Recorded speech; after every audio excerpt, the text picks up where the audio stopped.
I'm Andy Agathangelo, the founder of the Transparency Task Force. The Transparency Task Force, or TTF, is a certified social enterprise all the way back to 2015. And since then, we've been battling pretty much day in, day out to try to get the financial industry to behave the way that we want it to. We want a financial services sector that is transparent, that's truthful, that's trustworthy. And of course, that's not what we've got right now. The TTF is campaigning on, I think, about 14 or 15 fronts right now on all sorts of issues. At the heart of them, at the heart of all of them, is the very real chance of very real consumer detriment. And whilst it saddens me to say it, the reality is that much of that potential or real consumer detriment is due to one kind of catastrophic regulatory failure or another. Back in 2015, when we started the TTF, we really did think of the regulators as a big part of the solution. But over the years, we've learnt that for various reasons, the regulators seem to be consistently underperforming in one particularly important area, and that is consumer protection. We created the Woodford campaign group a while ago. We were genuinely surprised that despite the fact that the Woodford scandal affects, tens and thousands of people, it really does not seem to be a well-coordinated affair. There seem to be quite different groups of some people represented by law firm X, some people represented by law firm Y. And we felt there was a need to create some kind of generic community for people who had in some way lost out because of Woodford. And that's what led to the Woodford campaign group. We've been meeting monthly for about a year or so. And I'm very pleased to say that I think it was on Wednesday last week, the idea of this event came up. And in a pretty short period of time, we've managed to turn the idea into a reality. And here we have a Zoom meeting with about 120 people on it, organised very, very quickly indeed. I want you to understand that behind the scenes, there has been a huge amount of work done by volunteers such as Alan Pyatt and Neil Taylor and Mark Bishop, and members of my staff, Chelsea, who's not with us tonight, but also Alexandra who is. And if you don't mind, folks, ladies and gentlemen, can I please invite you to, first of all, show your appreciation for the work done by the volunteers and the staff at TTF to make this event happen, because without their input, it clearly could not possibly have occurred. So please do take a moment to put your hands together. Thank you, Alexandra, Alan, Mark, Neil, and all the others, Linda, all the others involved in actually making this event happen. I'll talk about the TTF and other things relating to us in due course, but let me just basically share with you the overall concept of tonight. The overall concept of tonight is to share insights, ideas, and information about the Woodford situation, particularly as it relates to the link letter.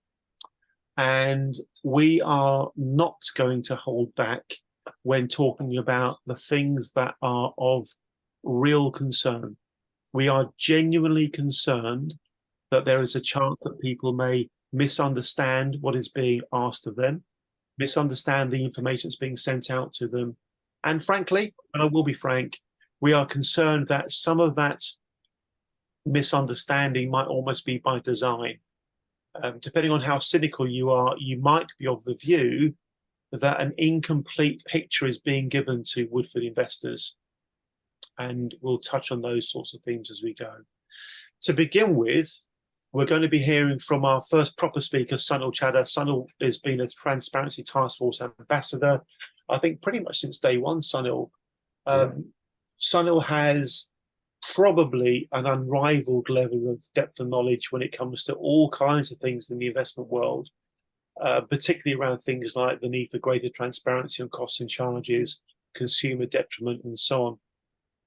And Sunil has very kindly agreed to just spend a few minutes talking about the bigger picture. Why is it that retail investors in the UK are exposed to frankly, an unfair level of risk.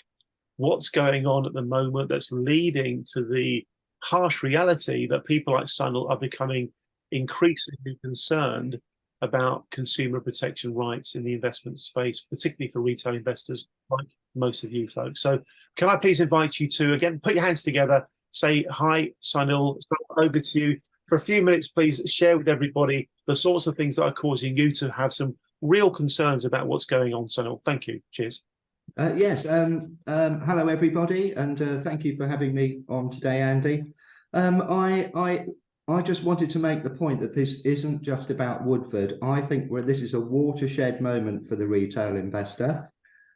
Just to provide some context on me, I'm obviously a Transparency Task Force ambassador. I've got 40 odd years of financial services experience.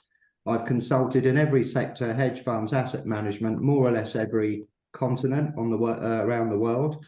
And finally, I should also mention I'm a secretariat member of the all-party parliamentary group for personal banking and fairer financial services. And obviously I do my ambassador role and my APPG role for free, because I do feel very strongly about what's happening. If I may, I said there's a broader context. As I've said, watershed moment for the retail investor, this whole Woodford saga. But I just wanted to provide a backdrop. We've had 14 years of quantitative easing. And during those 14 years, we have borrowed tomorrow's returns, and we've had them since 2008. So if the government is looking for growth, it's very unlikely to come. If it does come, it's going to be anemic, and it might go for a while. So until asset prices and the economy catches up with the amount of money that's been pumped into it. So we're seeing the end of quantitative easing. We've got high inflation, high interest rates, and they're all negatives for companies' growth and stock markets, just to point that out. And many think a recession is looming. Now, obviously, the UK has left the European Union. The European Union, I might add, is deregulating just like we are. We are deregulating, and I think retail is one of the focuses. So just to give you some examples, please, of just where and how we are deregulating. The Productive Finance Initiative to stick 5% private equity into our pensions. I wrote the Transparency Task Force response to that. So private equity in our pensions, no FCA private market study has ever been undertaken. There will be no costs and charges disclosures, I understand, for investors in these funds. Instead, we'll get a value for money statement written by the private equity manager who sold you the investment and manages it. Now, clearly, that is not governance, right? So that's the first thing. Soft commissions that we all thought had gone, they're coming back. They're already back, and they're coming back to pay for research in funds. It's not just the UK. The European Union are looking at the same thing. Cost disclosures. If I look at the cost disclosures on UK retail platforms, and I think you know who I mean, that's the whole lot. They all look wrong to me for funds, investment trusts, and a lot of other things. And we're now in the new consumer duty, from the 31st of July, and I see no change. All of these things are still wrong. So cost disclosures, and this week, and this is the worrying thing for me, the FCA now has a competition mandate.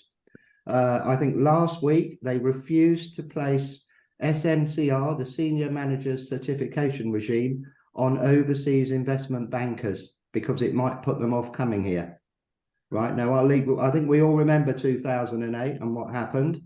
Right, so we are lowering the barriers again, and we're discriminating against our own bankers. So we're going to have foreign bankers in here, investment bankers who probably can do whatever they like and leave with no.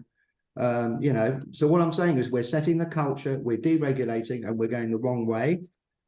I think you've all seen the ACD market with Link. I promise you there's many more of these out there, the smaller external ACDs.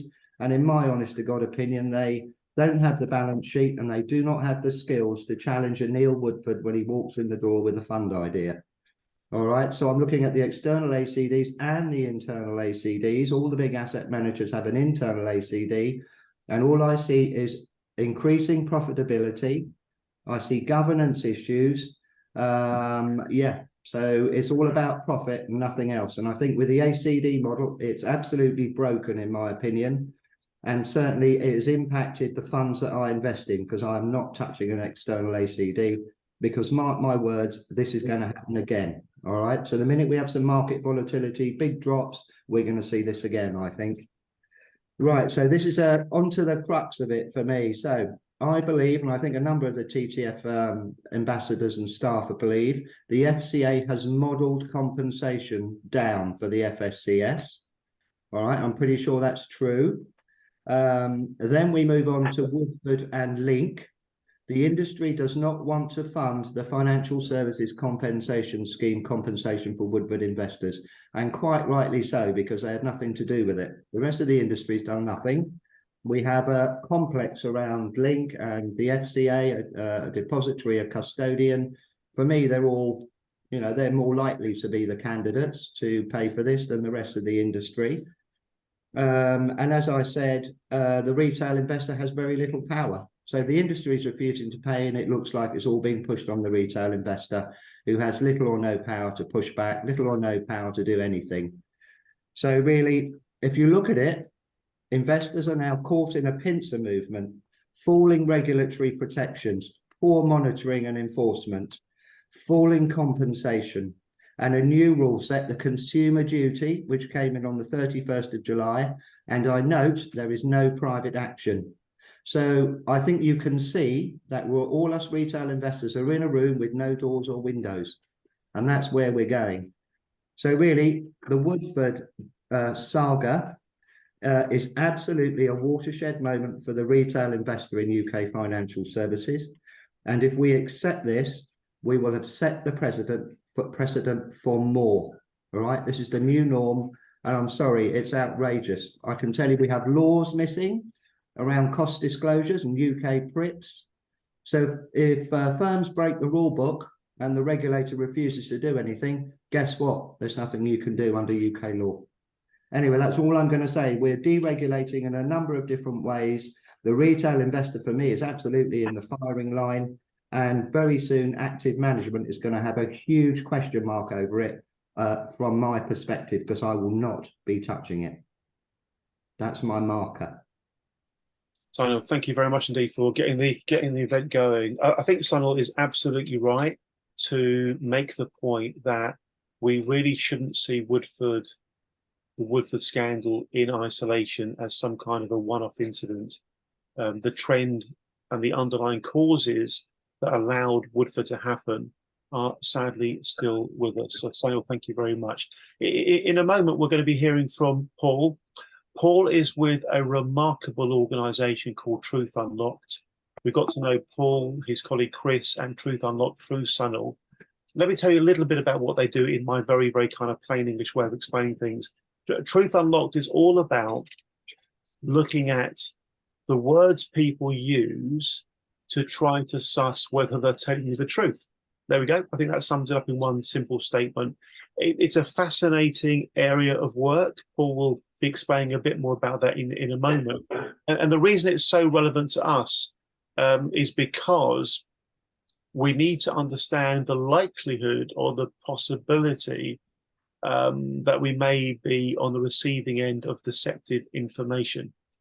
You'll understand by the end of today's session, if you don't already, that this idea of deceptive information is really important. So can we do two things simultaneously? One, say thank you to Sunil, and two, welcome Paul to the mic. Paul, thank you very much. Sunil, thank you very much. Paul, over to you. Cheers. Thank you. Thanks, Andy. Hi, everyone. I'm Paul Maladet, Director of Truth Unlocked. We've got over 30 years experience in criminal linguistic analysis and market leaders in the UK. We use linguistic analysis, which until recently was the remit of the FBI and the CIA. And its genesis stems from lie detectors, polygraphs, which were found to be unreliable. And we now train a group of international analysts, including the FBI, Homeland Security and law enforcement, on a monthly basis on the techniques that we used for the analysis we did on this. So the criminal linguistic analysis techniques we use and teach can determine if someone is truthful or deceptive. and can identify key areas where further investigation may be required and advise the specific questions that should be asked. We were introduced to the TTF by Sunil Chadha, thanks Sunil, and have provided our analysis for them on Woodford investors, Bluegate Capital, and LIBOR lowballing of interest rates. In addition to the training that we provide, we're currently involved in the team that is re-investigating the potential further victims of an infamous US serial killer. We're advising on a high-profile double murder case in the US, which is featured in Warner Brothers award-winning podcast. And we're actively involved in an Irish cold case at the request of the family, which has been the feature of a Netflix documentary. We also recently advised on a $30 million anonymous letter extortion case, and our remit was, do we pay them the money? And we were able to tell them not to pay, and provided linguistic profile, which enabled them to confirm the author's identity. So our analysis being used in cases also that were ruled as suicide or accidents, and which are now being reopened as murder investigations.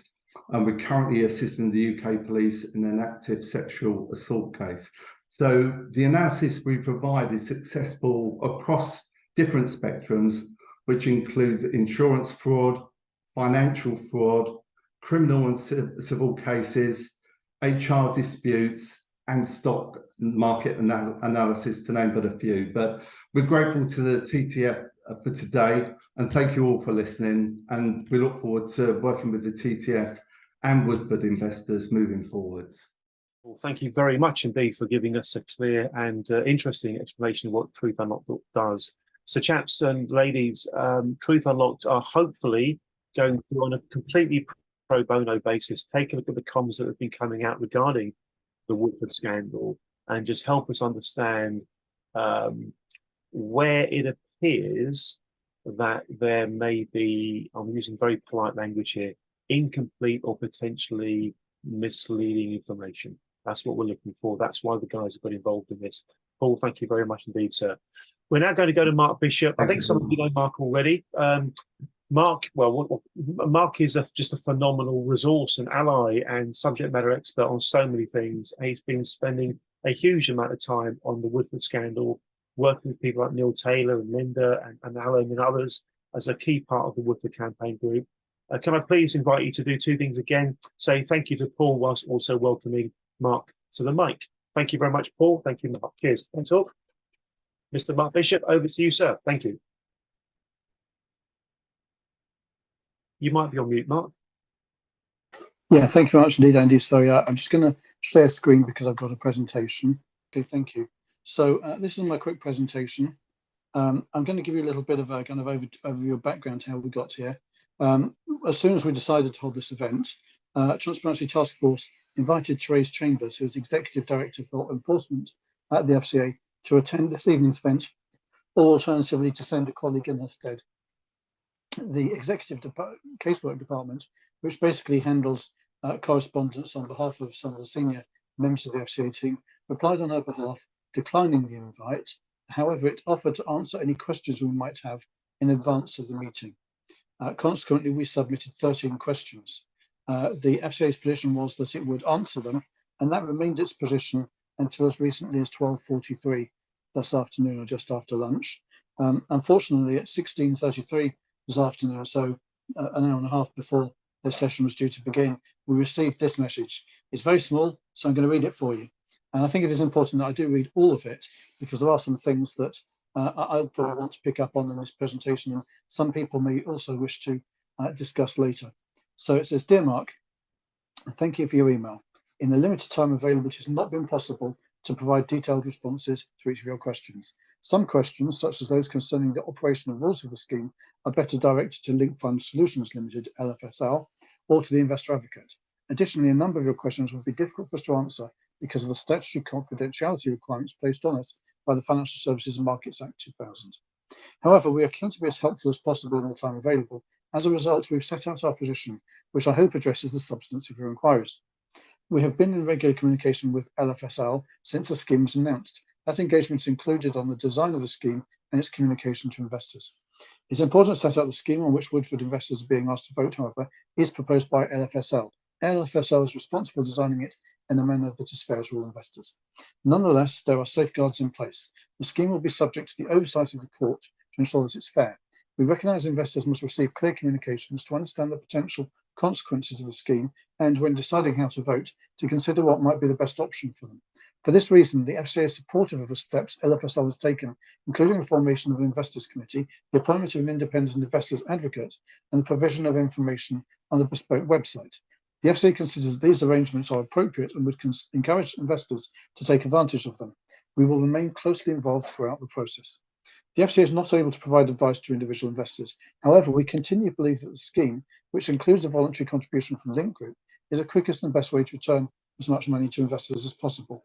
If it were to go ahead, the scheme would be likely to pay out in 2024. If the scheme does not receive approval, the alternative would be litigation, which Link has said it would fight, and potentially claims the Financial Services Compensation Scheme. The outcome of both will be uncertain. Neither is likely to be quick, and significant costs are likely to be incurred in the legal claim. This scheme offers payments as soon as early 2024 if it goes ahead. We think that this better serves consumers' interests, and we encourage consumers to consider it very carefully. The reserve fund held will allow LFSL to meet reasonable costs associated with the scheme. Holding this fund will allow investors to be paid the rest of the money as quickly as possible in the first quarter of 2024. Any left over in the reserve will be ultimately distributed to investors. We recognise that this is a difficult decision for Woodford investors who have waited for greater certainty over a number of years. We believe it's important that they get the best and clearest information on the proposed scheme. We've worked with LFSL to ensure that this is the case. It is also important to be clear that the scheme offers investors greater certainty of payment versus or the possibility of an uncertain sum at some point many years from now. I hope the meeting goes well this evening and is productive for the victims of this investment. With thanks. So what I'm now going to do is I'm going to go through the questions that we put to the FCA and maybe talk a little bit about why that question is significant in the context of the regulator, because the regulator has a operational objective, which is kind of handed to it by Parliament, to provide a reasonable degree of protection for consumers. So if at any point it looks as though consumers in the Woodford Equity Income Fund are not being given a reasonable degree of protection, you have every right to look towards the FCA and say, please intercede on our behalf so we are protected to this reasonable standard. So the first question is, was the FCA given sight of the letter from Link Fund Solutions to investors dated the 7th of September prior to its publication? And the reason why this matters is that some people believe that there are things that are unclear in that letter, maybe some misrepresentations and some omissions. And I'll cover some of those as I go through the other questions. Question 2, is the FCA comfortable that this letter fairly represents the facts of the case and the options available to consumers for achieving redress? So in a way that is kind of a more detailed version of the first question. You know, it's saying, do you really think that this is a fair statement?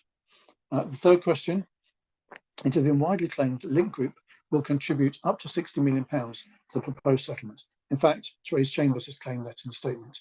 In fact, the small print of the letter indicates that £50 million will be retained to meet the liabilities of Link Fund Solutions, cover sale-related costs, and fight any litigation for investors who exited the fund before it was gated. On that basis, the contribution from Link Group may be as little as £10 million. Does the FCA consider this to be a good deal for investors? Obviously, its made public statement suggests it is a good deal, and that's pretty much what was said in its email to me this afternoon.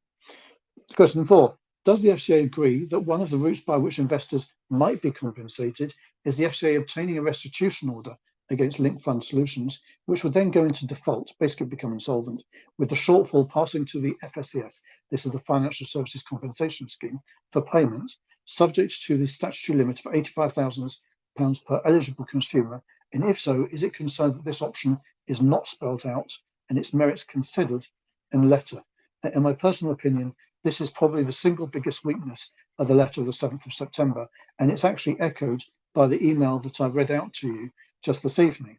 The FCA is presenting, and Link is presenting, the only alternative to the deal that's on the table, being litigation. And of course, it's true that litigation will take multiple years. The lawyers will take big chunks out of it, and it's very uncertain. But given the amount of evidence that the FCA has of wrongdoing by Link Fund Solutions and what amounts to an admission, of course, there's no legal admission liability, but an acceptance of this liability in Link's attitude to paying up at this point, I don't think that getting restitution order would be difficult. I can't see Link fighting it. So the omission of this option, I think, is quite a significant flaw in the letter that you've received so far. So question 5, does the FCA accept that a restitution order honoured by the FSCS offers the potential to deliver materially greater financial redress to Woodford investors, and that the probability of such an order being granted is extremely high given the evidence against Link Fund Solutions? Again, I can understand why they might not want to answer this question, because a truthful answer would probably undermine the prospects of this deal being accepted. Question 6, there are suggestions that the letter may not have been passed on to consumers by some platforms and IFAs. Was the FCA consulted by Link Fund Solutions on its plans for distributing the letter, and has it expressed any concerns either prior to or subsequent to the letter's publication? So I think we have to here have a nuanced view. On the one hand, data protection laws are what they are, and it probably isn't possible for the platforms all to pass client details to Link and Link to contact people direct. But I would have thought the FCA could make sure that the platforms do contact all of their consumers. And if that hasn't happened, and the survey that we sent out, I think it was this morning, does seem to suggest that it probably hasn't happened in all cases, there's obviously cause for concern. We've also found out that there appears to be some cases, at least one case we know of a platform, Quilter in this case, actually deciding to vote on behalf of the consumer. And this is significant because a lot of shares are held, or in this case, unit trust units are held on behalf of consumers by platforms in nominee accounts. If they choose to exercise their rights, they could vote on behalf of the consumers. And of course, maybe they wouldn't want to alienate their regulator, so they might well vote for the proposal, even if their underlying consumers might not wish this to happen. So question 7, to what extent is the FCA engaged in dialogue with Link Fund Solutions about the proposed structure of any scheme of arrangement vote? In particular, will all classes of investor be treated identically, or will institutional shareholders vote separately to private ones, which we believe is essential because the former are unlikely to be FSCS eligible, so have different economic interests to the latter. So I'll explain what this is about. I'm sure you know that there were institutional shareholders in this fund, for example, local authority pension schemes. I think there might have been police pension schemes, things like that, that would have millions of pounds invested. Because they are not individual citizens, if they lose money in a fund, that's tough. They don't get compensated by the Financial Services Compensation Scheme.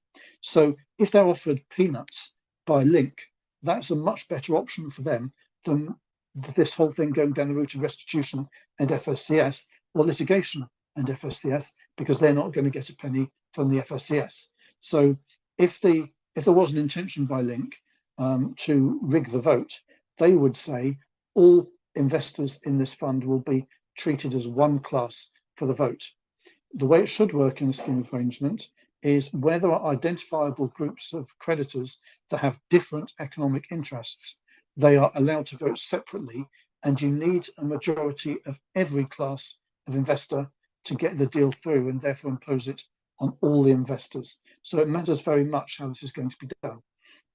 Question 8, is the FCA aware that many private investors in the Woodford Equity Income Fund in fact hold, quotes, institutional units in the fund, because certain platforms were allocated their own institutional class units for customers at launch, Hargreaves Lansdowne, for example? Will the FCA ensure that any separation of voting by class of holding reflects the actuality of the type of investor as opposed to the nominal class of holding? So this is another way this could be rigged. Basically allow the platforms that issues these institutional class shares to regard them as institutional shares, even though they're held by private citizens. Question 9, does the FCA believe that its permission is required for change, should be change not chance, of ownership of Link Fund Solutions? If so, does it intend to grant such permission while the issue of redress for Woodford investors, whether through the proposed scheme of arrangement, the restitution order obtained by the FCA, litigation or any other means, has been resolved? And in brackets, currently, according to the letter, the intention is for sale to complete before the matter is resolved. We cannot see how a firm can undergo a change of ownership while it is at material risk of enforcement action and insolvency. So the point here is, if the FCA wants to do the right thing for consumers, it could say to Link, we are not going to authorise the sale of Link Fund Solutions until you have squared matters with these investors, however long or short time it takes. And if they turn down the scheme of arrangement proposal, which I think is the right thing to do, but others may disagree. If they turn it down, then we, the FCA, will go down the restitution route, and only once that restitution is paid can you sell this business. And that would be a very effective route because, of course, they would never get to sell it. It would become insolvent and the business would be killed, and therefore it would not be able to damage further consumers.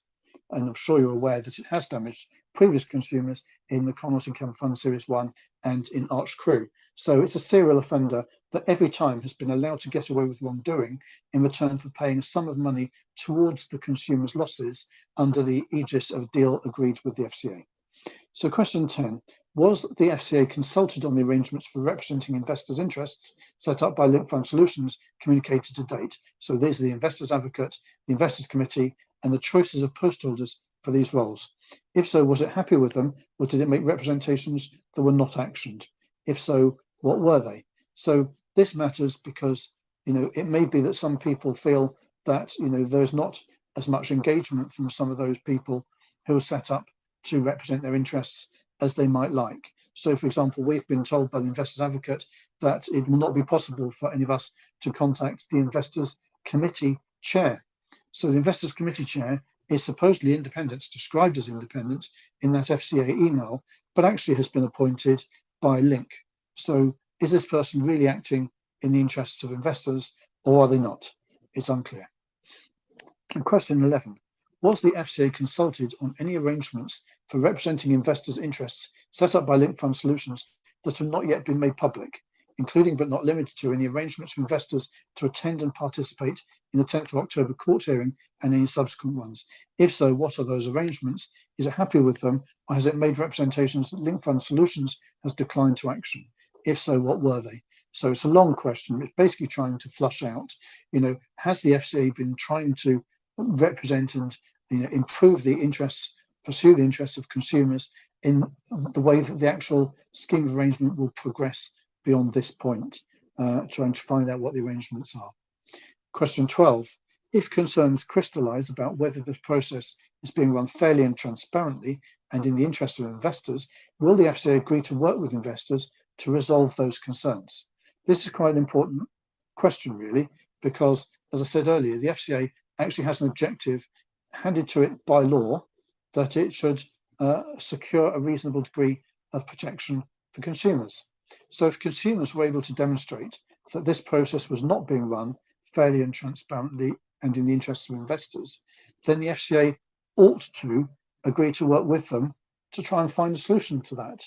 If the answer to this question is yes, then that means that there is the potential for dialogue to resolve any problems. If the answer is no, then the FCA is basically saying it's abrogating its statutory duties. And therefore, I can imagine it probably is quite keen not to answer this question, but it's really important that we do try and get one. And finally, question 13. Does the FCA plan, 1, to attend, and 2, to be legally represented at the hearing on the 10th of October? The reason why this is important is it may be that between now and the 10th of October, all sorts of concerns will emerge. I think that they have already today. I'm sure that they will when Alan speaks soon about how this whole thing is being handled. The FCA perhaps ought to be represented at that event, that hearing, in order that it can express concerns on behalf of consumers. Again, bear in mind, it does have the statutory consumer protection objective. So really, the next steps are, we will continue to seek replies from the FCA in due course. We are likely to distribute them if we're permitted to do so. We've made it clear that that's what we want to do. We will also almost certainly give the FCA the video of this event so that they can hear concerns that are being expressed about this scheme and how it's being operated so far, and give them an opportunity to intervene on consumers' interests in respect of any concerns that have been identified. So that's the end of my slides. I'm now going to stop sharing. I don't know whether, Andy, we're going to questions or going straight to Alan and his presentation. Mark, the first thing we're going to do is take a moment to thank you for the preparation for your presentation, the work that you've been doing behind the scenes on the Woodford situation for months, and in particular in the last week or so. So can I please invite everybody to first of all put their hands together to thank Mark Bishop, and we will go to Q&A. Mark's covered a lot of ground very, very quickly and in a remarkably efficient way, the way that he always does.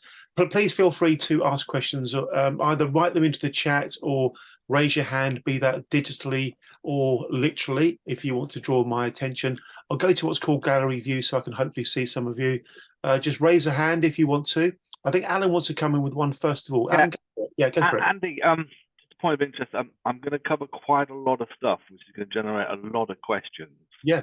And some of it's covering, because what I've done and what Mark's done does cross over a bit, but there are different views on that. Yeah. So I'm just conscious of time as well. We've got what, 15 minutes left. So Yeah, understood. That's all absolutely fine. Don't worry, Alan. Don't worry about that. yeah, I don't want to stump people, but what's coming next is the juggernaut. You've left the best last. Yeah. Alan's right. Brace yourself for what's coming, folks. But does anybody have any questions? Anything that they want to have clarified from what Mark has just covered? Don't hesitate to let us know if you do. Mr. Paul Carlier, as succinctly as you can, folks. Most of you won't know Paul because you're quite new to TTF, most of you. Paul's another legend within the TTF community. He's like a one-man army, believe me. Mr. Carlier, as succinctly as you can, go for it. Yeah, I have a question, but I'll wait till the end for the other one. But one question to Mark. When did you send the questions to the FCA? I think it was yesterday morning. Yeah. And right until this lunchtime, they were saying that they were going to get the replies back to us in time for this event. Okay, so typically journalists give the FCA 24 hours to respond and provide answers to questions like that, and they're able to do it. So yeah, they've had double that. So yeah. I think they ought to have been able to have replied. I accept that some things would have involved confidential information, so we could have said we can't answer this bit. But the substance, the vast majority of it, I think they could probably have answered. One little thing, I put it in the chat as well, that it's interesting that the FCA referred to everyone as victims of this, which I think is something to make a note of. Yeah. Thanks, Paul. Mark, Mr. David Martin just put a question into the chat. You know the insides out of this, upside down, back to front. David's question is, can the FCA be sued for compensation given they appear to have failed in their responsibilities? Mark, as succinctly as you can. Thank you. A brilliant question, and the matter that we raised with the Economic Secretary to Treasury just this lunchtime. The current legal position is there are only two circumstances under which you can sue the FCA. One is human rights breach, the other one is bad faith. Human rights breach is, in essence, that your human rights were breached, and this includes the right to quiet enjoyment of your property. Your human rights were breached. I feel it's pretty clear. But in confidence, I've been involved in a collective investment scheme before where we got legal advice from really top KC specialising in human rights law. The problem is that the European Court of Human Rights is quite an irrational organisation, and it really, amongst other things, requires you to bring your claim within weeks of finding out that your human right was breached. I think your claim is already out of time by a big margin. This is me expressing a personal opinion. I stress I'm not a lawyer. As far as bad faith is concerned, there is possibly a bad faith claim here. And again, I'm not a lawyer, but I've had a conversation with a really good lawyer who thinks that there might be a good claim. That the claim would essentially be that the FCA, in choosing to accept compensation for the victims, partial compensation in the Archcrew and Connaught cases, when it knew that what was Capital Financial Managers is now Link Fund Solutions, was essentially a defective firm, knowingly put future consumers at risk. So you guys have lost billions because people like me and Connaught lost, 100 million. This is knowingly failing to perform their statutory duties. Now, in an ideal world, they would have taken a direct bung. A member of staff takes a bung and they ignore wrongdoing. That didn't happen. Effectively, what happened was they took a reputational bung. The FCA was able to pay off some of its critics, in order to, in return for, going easy on a firm that really should have been taken out of the market. It's an untried argument. It might possibly work. There are lots of questions about who would bring the claim, who would fund it, stuff like that. There are challenges to it, but it's not impossible. You can go via the complaint scheme. The complaint scheme is about to be renewed. There's going to be revised wording from the 1st of November. But my personal opinion is that they have reworded it in such a way that it's probably not going to be judicially reviewed, but it also probably will never pay out substantial sums for regulatory failure. So it's going to be a challenge. Mark, thank you very much indeed. Superb stuff, absolutely superb stuff. We're going to switch now from Mark to Alan. Just before Alan picks up the mic, as it were, we're going to refer to the question Neil Taylor just put in the chat. Cracking question, Neil.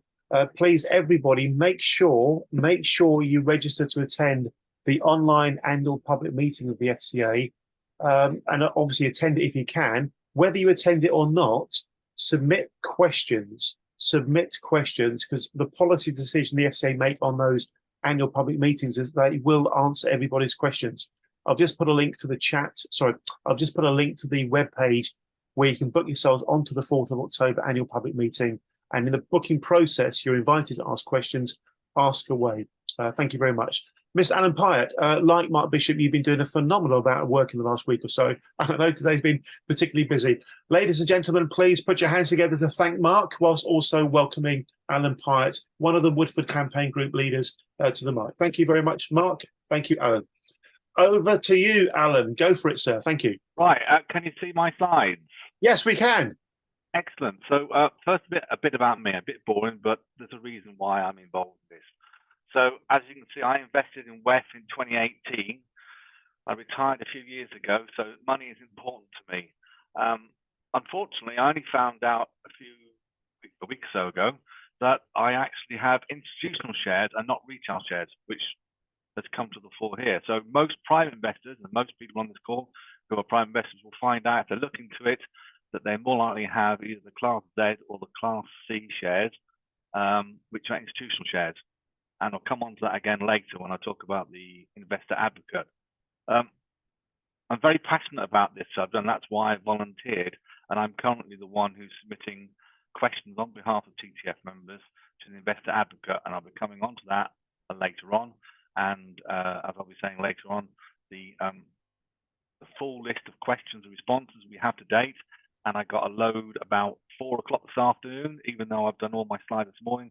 I've had to recut them all, and we think that's just down to the legal eagles waiting until the last 12th hour to give you something. Even if the settlement was fully paid out, which is not likely for reasons I'll come on to later, my losses stand at 36%. I'm not tripping about that, but other people on this call will say, yeah, mine's 42, mine's 40. But out there, people seem to understand it's a small loss. It's not. It's quite a big loss. And lastly, I'm very concerned about the settlement process. I think private investors are being marginalised, and I've actually put shafted by link and institutional block. The institutional block will take the vote, but we'll try and stop that if we can. So some important numbers, and these can be found if you look very hard at all the different link reports of it. So since 2016, the fund has lost a staggering £2.6 billion of capital losses. So this is down to things like write-down of assets and also selling things for less than you bought it for, which is a significant number. If we bring that down to since the fund was closed or gated, that number is £940 million. How somebody can lose that sort of money and write things off is ridiculous. And if you look at Link's offer, that the paltry 235 million, which is smoke and mirrors, even if we got all that, we'd only get just under 25% of those losses. So it's just basically a minimalist offer. And also the residual assets as of the 31st of March this year are currently 34.5 million. And last in that year, up to that date, they lost £43 million in capital losses. And as I said at the bottom there, it will continue. So when we come to other things later on, the 50 million may not be much of that left either. Right, I'm just going to know a little bit about the practice letter so people are on the sort of same page, and there are some questions that we've put to the investor advocate about this. They've gone through the platforms. I actually got some information later on, which I'll share with you how many platforms they've been to, and we already know a number of people haven't received it. If you're on this symposium and you haven't done the survey yet, please do the survey. That will give us more information, particularly about who's not doing it correctly. Unfortunately, the letter that's come from Link, the PSL, is very verbose. It's misleading. It doesn't even give the private investor or anybody how much money you're actually going to get. And Link can't give the exact number, but they should be able to give you a range per class of share. And this has been passed to Clifford Chant by the IA, and he wants to know that as well. There's a court case on the 10th of October, which Link are trying to get approval, call a creditor scheme vote, which will be a virtual vote on the 4th of December. They also want to cluster all the share classes into a single vote. So coming to back what Mark said, they're trying to cluster everybody together. And again, about the 4th of November, at the moment, we don't know what the scheme is or anything. At the bottom there, you can see a response from the investor advocate. He said, each scheme creditor will have one vote, but entitled to vote for the amount equal to the value of the shares that they directly held. So at the time of closure, if you had £50,000 of shares, you get a vote, but it will be for that value against the massive 3.6 billion. So the more investors we can get together, the better.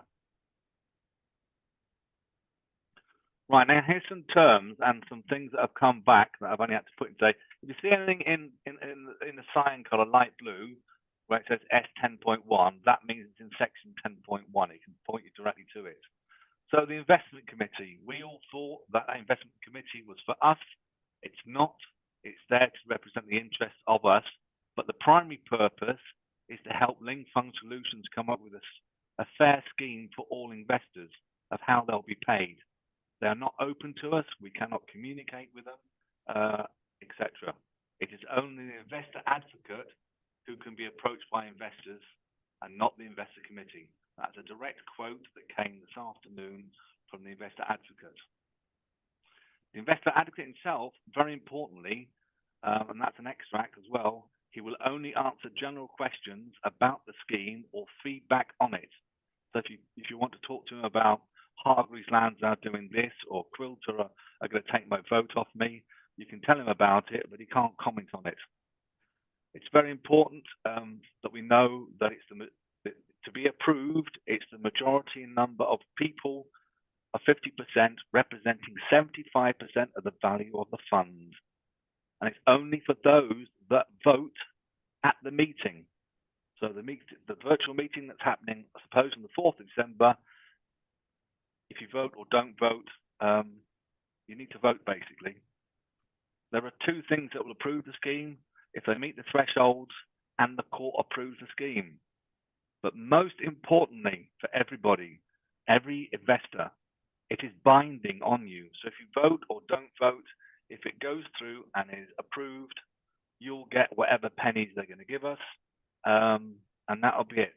More importantly, on page 2 of the PSL, the highlighted bits, it says you basically can't take Link Fund Solutions, its parent company or related parties to court.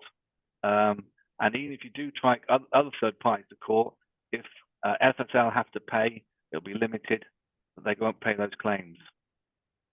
The last bit on that slide talks about a direct quote that says investors will each receive the same percentage payment because the settlement fund will be shared proportionally amongst relevant investors according to the number and class of their shares. Again, we don't know that. Hopefully it will appear. Right, so the money. So the document crosses a number of things. Basically, the settlement fund was £235 million, but in reality, it's only 180. They've taken 5 for what they call their costs, and a 50 million reserve fund to meet excluded liabilities, detailed in section 5.13. So basically, that will just get less and less and less because I'll spend it on all sorts of different things. They then say, and there's a debt quote there saying, scheme creditors will get up to 77% of the FCA total. Since we've had 5 capital distributions so far, we've all supposedly had 70% or about 70p in the pound per share.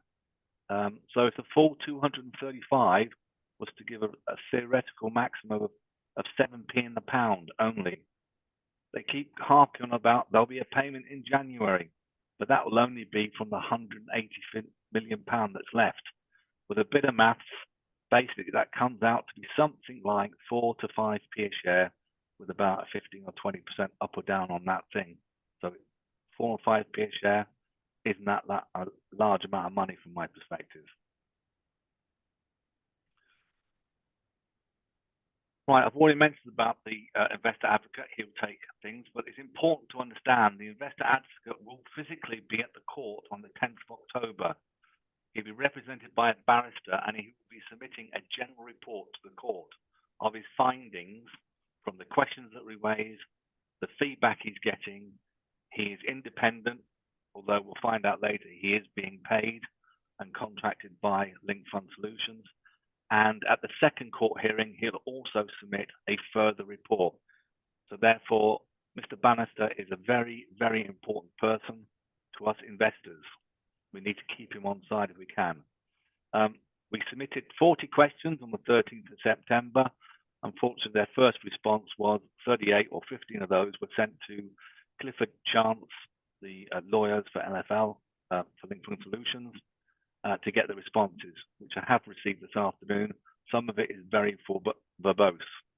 There were 5 areas that we've focused on: the actual letter itself, the role of the investor advocate, the investors committee, the court hearing, and the scheme meeting on the 4th. We've submitted 4 other questions, and I expect there'll be more coming their way. Right, now this is the bit where I've just extracted certain parts. Tomorrow, we hope to send the full version. Unfortunately, it does also. I've also had a whole load of articles and what's been sent to the platforms, etc. So we've got a large amount of information to give out. So where it's highlighted, on the left-hand side, the question in black. On the right-hand side, you've got the red, which is their response. I'm only going to highlight certain parts because it will take too long. One of the questions was how they make sure that everybody's been touched by them, because Link have not gone to the investors. And what they said, they've gone to 98 platforms, intermediaries, etc., etc., and they can't guarantee that the platforms will pass it on. Well, I know in my case, I'm with James Hay, they never did. They basically published it on your account and hoped you'd find it or don't find it from that side of things. We asked them about the scheme arrangement, how do we vote, etc. And they said that voting instructions won't be published until after the 10th of October, and it will be on the website. So this is the website that Link Fund Solutions will put up. If you haven't got it, we'll make sure it's available. Again, it's pull. You have to go and find it rather than be given it, which is the wrong way round. And you can see in question 41, we've actually asked again for the range per class, and they have passed it on to Clifford Chance, and hopefully they're going to get something, and it's going to come to us in some time in the future. So the investor advocate, as I said, he's going to be at the court. We asked him about that. We're holding a symposium now. He was asked to come, as you can see here. He says he deals with general inquiries. It would therefore be inappropriate for him as the investor advocate to attend such an event. I'll leave that to your own view on what you think about that. He could have at least been here to listen to what was going on, but as Andy said, he will get a copy of this. Again, it's about the future creditors, where we're going to get information going forward, how we're going to get it. Is it going to be actually Are they going to do the pros and cons? And what they're saying here is they have some concerns. He has some concerns about the documentation, and he's raised questions to Clifford Chance about this. And he said his report will summarise the investor advocate's findings. It would be interesting if we get sight of that report before he submits it.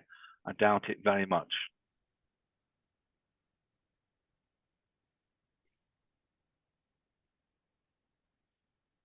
As you can see here, all the responses we got for the first set of questions about the investor committee, we were told basically they would go to Clifford Chance. The response back has been, don't contact them, they're nothing to do with you, basically. Then we asked him who's representing the private investors. Basically, he is. But as you'll see further down, we are going to be able to go there. He will submit a report. We've already mentioned that. What we also asked him if there was going to be any, from a court's perspective, if there are only 20,000 or 50,000 votes or whatever, does that mean it's a credible vote statistically? And as you can see there, he says the number of scheme creditors is therefore only a factor of the court's decision about making the process. For that reason, there's no threshold. So, you know, we can have a poor turnout of number of investors, but it still goes through. Now, we did ask him about, can we as investors or attend? He's actually said investors are able to attend. They aren't limited. They think that it's going to be at the Rolls building in London. But they're saying that typical for these sort of courts, the time and place won't be available to the afternoon before. So on the afternoon of the 9th of October, they will release where it's going to be and at what time. So if anybody wants to travel, it's going to be very difficult on that side of things. He also says the normal process is to have a barrister, but he said at the bottom there, however, if anyone we are dealing with does want to appear in court without a barrister, please could he let him know, and he'll mention his report to the court. And he also pass the details on to Clifford Chance and may bring it to the court's attention. So if you do want to go, it sounds like we can.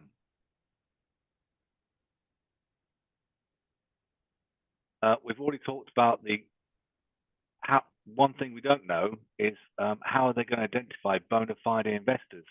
They've already admitted that the names of who own the shares, like myself, are with our platforms. So how are they going to get at those? Also, in question 33, Mark's already mentioned this. Is there going to be weighting between private investors and institutional investors? And they've already said that we'll get a vote and be based on how much our shares were worth. Again, we've raised a bit about institutional shares, that a lot of retail customers or private investors have institutional shares. They have raised these different interests with Clifford Chance. Whether or not that will have any credence with them, we wait to see.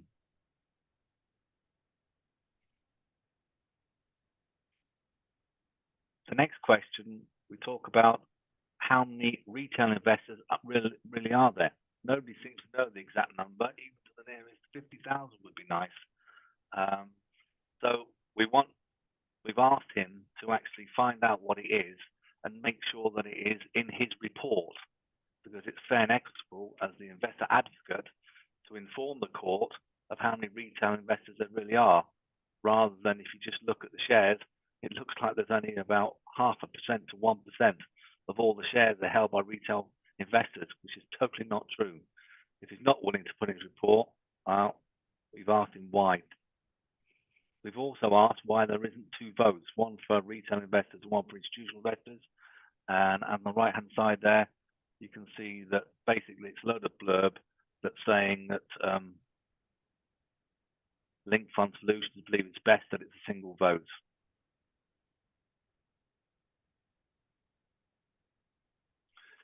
Lastly, I found this really outstanding, that Hargreaves Lansdown, as a company for their multi-manager funds and for their investors that have used their platform, hold a staggering 29.73% of the whole of the Woodford fund.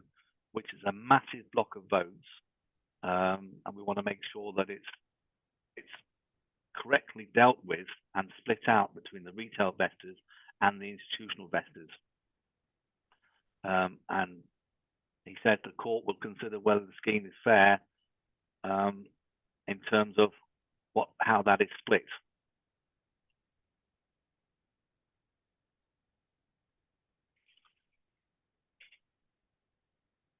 Right, as I mentioned, the questions and answers we've got so far will be sent out. We may also be sending out other documentation because they referred to that.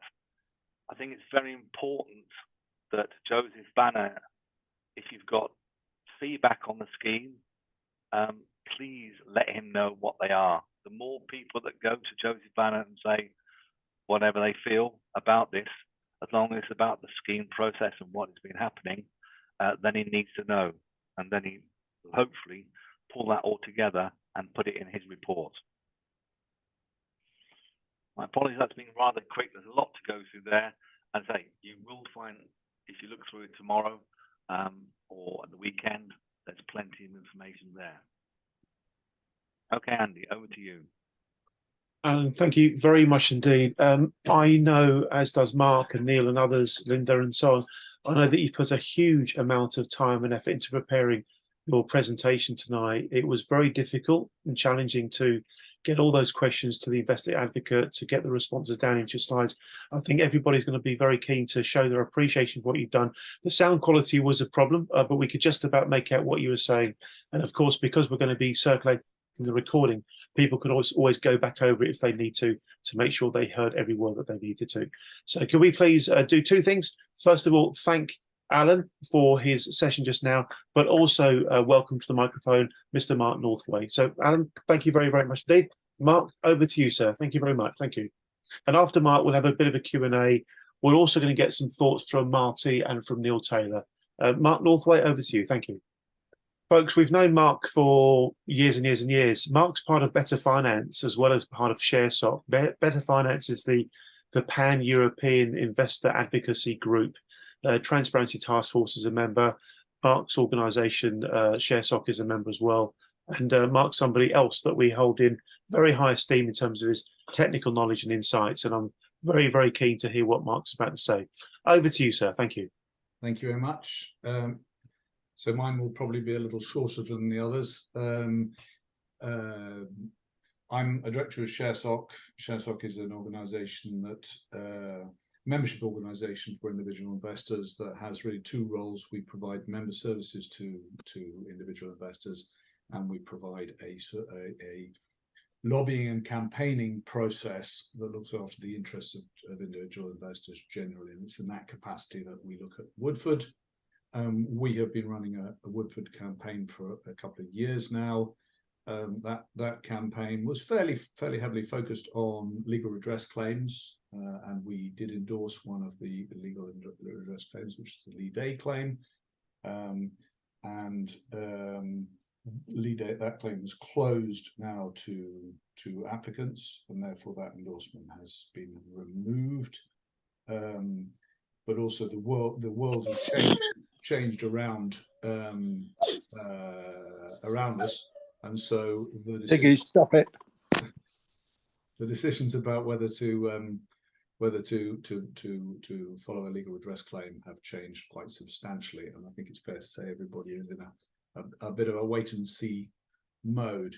So I need to show this slide because effectively we're very happy to talk about our thought process, but it's not advice, and it doesn't come with any guarantee of correctness.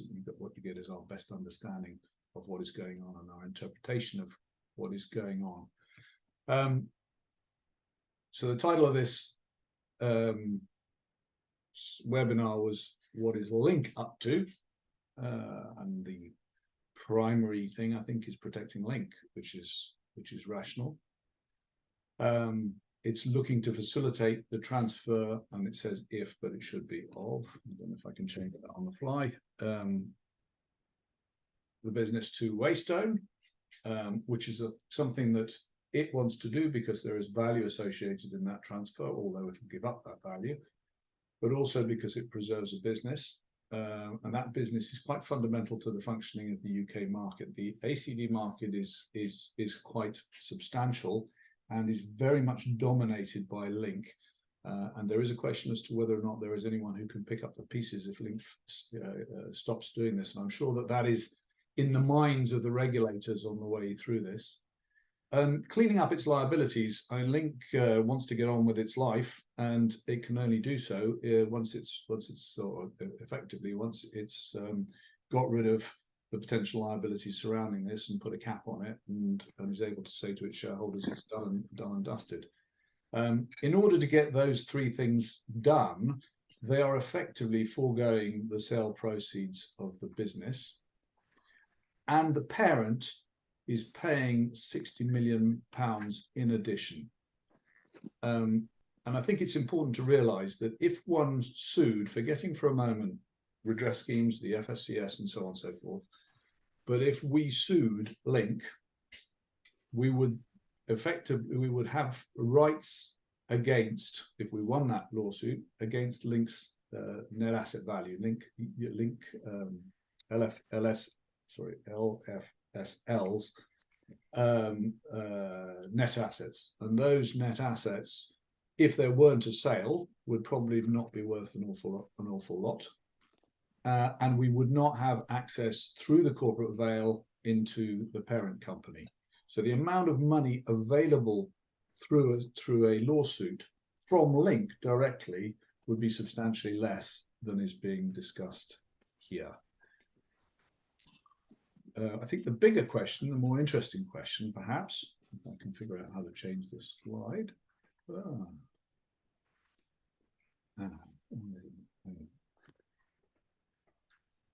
is what the FCA is up to. And the FCA's approach to this has been quite interesting and quite unintuitive, unless one looks at a sort of slightly larger picture. And I should say that neither I nor ShareSoc are conspiracy theorists. Neither do we really share the view sometimes expressed by the Transparency Task Force that the regulator is not fit for purpose. We've been quite a constructive and supportive interlocutor with the FCA, although I must say that that position is becoming rather more difficult to hold recently. I certainly share some of the views that were expressed that there's a degree of protection of the FSCS that's going on, and we're seeing multiple evidence of that. And there's a degree of attempt to avoid the FSCS making payments when it's fairly clear that those payments are what it was set up to handle. So it's becoming a little bit concerning. But here, the focus of the FCA has been on one part of this, which is really to say, look, some clients were able to sell from a magic date, 1st of November 2018. Some clients were able to sell before anyone realised there was something wrong, before the fund was suspended, and they got a better deal. And really, Link should have been on top of it and saying, hang on a minute, they're taking out all of the quality liquid assets and they're leaving the rest behind. And you, Link, should have reacted to this earlier. And they are following a piece of logic that says, well, they got a better deal, and we can quantify that better deal, and the amount by which they got a better deal is the amount by which the remaining investors got hurt, and that logic, I think, is pretty ropey and pretty flawed.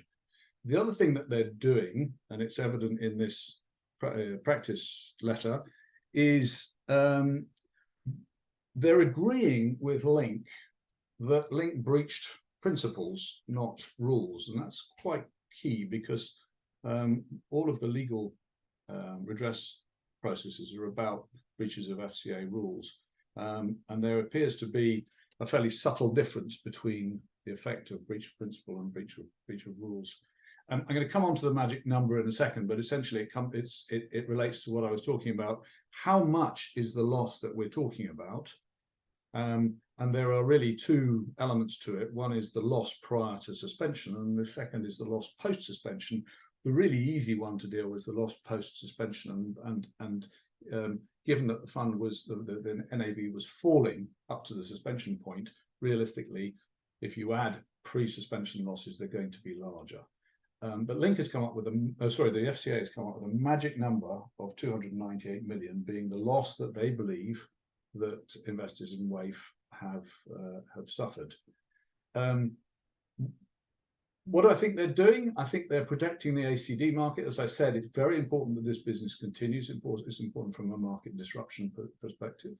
I think they're protecting the FSCS because if we don't accept this, or if investors don't accept this, then there is a lawsuit. If that lawsuit is successful, there is a blow through to the FSCS, and that blow through will be a larger proportion. So first of all, the FCA reckons that loss is 298. So there's an incremental 50 million relative to what's going on with Link at the moment.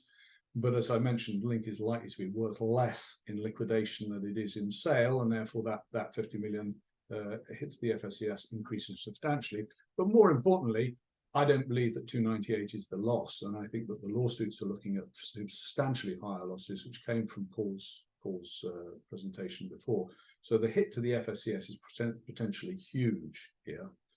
I think they're protecting the FCA, and I think if this can be made to go away, and everyone says, oh, the FCA managed to reclaim what they claim, to restore what they claim is 77% or 78% of the losses to investors, and the market continues and everybody's happy and it's done and dusted, then I think the lens of focus on what was the FCA doing in the lead up to this catastrophe is dealt with to a degree. So I think the FCA potentially has a few interesting conflicts that it's dealing with here. And the fundamental question is, is it really looking after the interests of the individual investor here, of the consumer, or is it balancing the interests of multiple parties and coming to what it believes is a sensible outcome? And I think the answer is clear.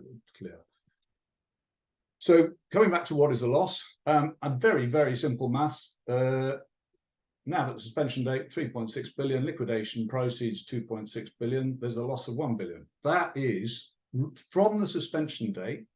Collectively, owners of WAIF have lost 1 billion relative to NAV. Now this is a UCITS fund. You should have been able to exchange your NAV for cash in a very short period of time, daily trading, by simply submitting a redemption request.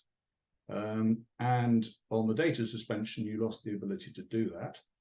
On that date, without that suspension, you should have been able to get collectively 3.6 billion back. Collectively, we got 2.6. Loss is 1 billion. The magic number, which is the FCA's number, is referred to actually in this letter, and it says the losses incurred by investors who continue to hold investors in the WAIF on or after, let me change, on or after the suspension date were up to 298 million. And as I say, that's simply it seems to be, I mean, they haven't really explained their logic, at least not that I can find, but it seems to be the guys who sold out previously got a better deal, and if I apply the logic of how much better deal they got, then I come to a number of 298 million. It's nonsense for two reasons. One is that it's not just the unfairness of allowing some investors out prior to the suspension date. In other words, should Link have reacted and suspended earlier is effectively what's going on, what's being addressed here. But there's a much more fundamental question, which is being completely ignored, is what on earth was this fund doing holding the crap that it held?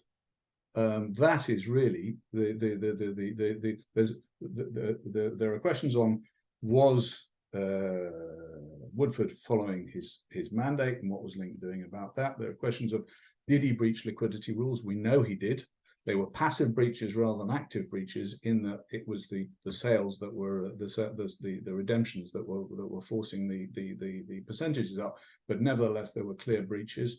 How was that managed by Link, and crucially also how was that managed by the FCA? So I think we're being sold some fairly false numbers, and I think it runs through the letter here. The loss is $1 billion. The redress that is being offered is 235 million, and as Paul says, that's 180 million plus a potential reserve fund, which if further lawsuits come against Link from investors who are not covered by this scheme, is going to get chewed up pretty quickly. So we're talking about a maximum recovery of 23%, and I think both the FCA's language about this and the Link Financial Solutions language about this is misleading in the extreme.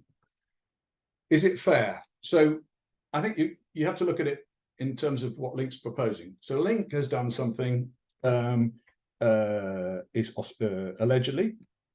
The FCA is saying that there's a damage that they have to pay, which is 300 odd million. Link can walk away and collapse their subsidiary, and we will get an awful lot, or investors will get an awful lot less than the 300 million, and it can let this fall on the FSCS. What Link has proposed is to say, well, actually, we'll sell the company, we'll give you the whole proceeds, and we'll give you an additional 60 million, effectively ex gratia, from our parent company.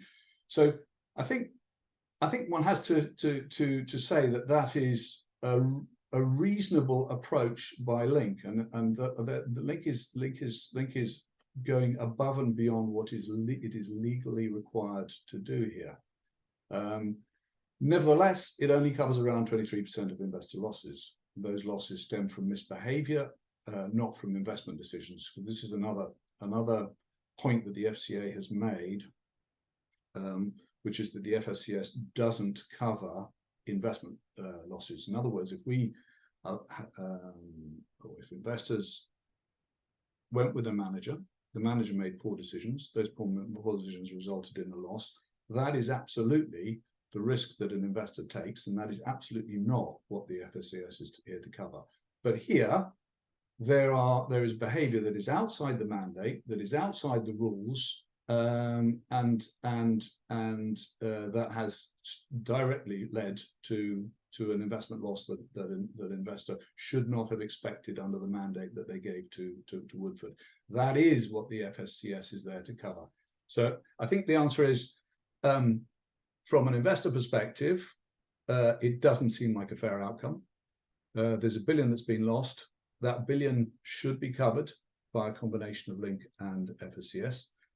What's being proposed is that 23% of it is covered, and the FSCS sort of hides under a table. Just thinking about is it an investment loss for a second? It's just worth thinking about what the markets have done in the meantime. So on the left-hand end of this scale, you've got the 2019 share market.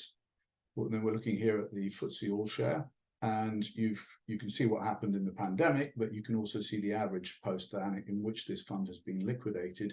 And what I don't see there is a market that justifies a 30% loss of value in a liquidation. Being a bit more generous to Link and saying, well, let's have a look at FTSE, the FTSE. Then yes, there is a degree of loss, but there's also, if you look at the average, there's also been a degree of outperformance, and there's certainly been the opportunity to recoup, to liquidate into AIM type shares, which is probably lower quality shares than one would expect to have seen in an equity income fund. And then finally, Miton, which is micro shares, which, as everybody knows, has been in the wars recently, let's say. Nevertheless, there's never really been a point except for March 2020, when it was below the point at suspension. So there's no market reason. I'm going to stop sharing now. There's no market excuse. There's no market reason why the investors should have taken a loss because there is a sort of suggestion, oh, your shares have underperformed. They've underperformed because they were rubbish, and they've underperformed because they were hurt by the overhang of a forced sale of 3.6 billion of illiquid assets. So the loss that's been taken is directly a function of the misbehaviour and the subsequent suspension. That's a lot longer than I was expecting to talk, but so I think the simple answer is not fair, but that doesn't necessarily mean that it's not the least worst outcome. The decision process that investors have to go through is separate from saying, is it fair? Mark Northway, thank you very much indeed. Folks, in a moment, we're going to hear from Martin Farrimond for just a couple of minutes, just 1 or 2 minutes, please, Martin. And then Neil Taylor, the same, 1 or 2 minutes. And then we'll be opening up for general Q&A. The formal presentation as such will end at about, excuse me, will end at about 7:30, but I'm happy to keep this channel open until about 8. We will continue the recording. So it's kind of a live recording, as it were. I'm happy to keep things going until about 8 o'clock if folks want to continue to ask questions and make comments. So can we, first of all, thank Mark Northway whilst also inviting our next contributor, Martin Farrimond, to the microphone. Thank you very much, Mark. Appreciate that and appreciate the preparation into your slides. Okay, we're covering a lot of ground now. I'm really pleased with the comment that Mark Northway just made about the language the FCA and Link are using is misleading in the extreme. I think that sums the whole thing up perfectly well, and it should not be like that. We should not have a regulator involved with any kind of misleading information at all. The entire financial services sector relies on being trustworthy and for people to have confidence in it. How can you have trust and confidence in the financial sector if you cannot have confidence in the integrity of the conduct regulator? It's absolutely unacceptable. Martin Farrimond, please, 1 or 2 minutes tops. Thank you. Okay, look, I don't have an awful lot more to add, really. I guess I come to this as, like a lot of the people on this call, as one of the retail investors that lost a lot of money through this fund. I think where my thinking at the moment is it's a lousy deal that's being offered to us through this deal. But my question is really more one of, if it's rejected, and there's a number of things I've taken from this that I need to be doing to make sure I get my say in terms of voting on this deal. The thing is, if it's rejected, will we get anything better, or is this as good as it's going to get? And I guess in that regard, I guess from my perspective, the law firms are very quiet. I'm in the RGL claim and I had a lot of communication from them, at the end of last year. But it's gone very quiet and I haven't really heard anything from them. And they're going to be the people we rely on if this gets rejected and gets pursued through litigation. And I'm pretty unclear as to if we reject the small morsels that this would throw at us to cover a fraction of our losses. Is what is anything better going to be achieved? And that's really what my thinking is at the moment. Martin, thank you very much indeed for sharing your thoughts. We're going to go to Neil Taylor. I see that Mark Bishop's raised his hand. He probably wants to come back on that point about lawyers, I think. But let's go to Neil Taylor first, and then we'll go back to Mark Bishop. Neil. Yeah, hello, everyone. There's not a lot I want to say as well on top of everything that's been covered. But one of the things that I'm really anxious about is that when everybody votes as an individual private investor, because most of the people who invested in this are direct investors, the people who put money in should really make a vote and vote themselves, and don't let the providers do that, because it just shows with the recent incidents that I picked up earlier that you've got to vote and have that vote and make that vote clear. I had an experience of this with Serious Minerals. I don't know if you know the company. It was a Lancashire development, and I wanted to vote on that share because they were going to sell the company for pennies to Anglo American, and I wanted to vote on that. So I spoke to Hargreaves Lansdown, who I use as a provider, and they spoke with Link and said, Mr. Taylor would like to vote directly, and they allowed that. And Link wrote to me, gave me a letter saying this. It took a long time, and then they give you an access code and to do the vote, make the vote. But it does take a long time to get this information through. So if you're going to do it, I suspect they're going to use the same systems for all of us lot. So, and that's a big number of people that might want to vote directly on this one, because it's got a high public interest concern, and people have got their own opinions, whether they're going to vote for or against or abstain, whatever. So just be aware that it does take time to get them to change their minds or allow you to do it. The other thing I wanted to pick up on is, and Alan picked it up earlier, the NAV of the fund as at the 31st of March, just because the accounts have been produced for the fund by Linked Fund Solutions, is 34.5 million, which is, again, another drop. We all know that. But it's just worth pointing out, giving an example of one drop, which is Benevolent AI, for instance. That's valued at the moment at 9.5 million. As at the 30th of June 2019, it was valued by Linked Fund Solutions at 174.6 million. It's now 9.5.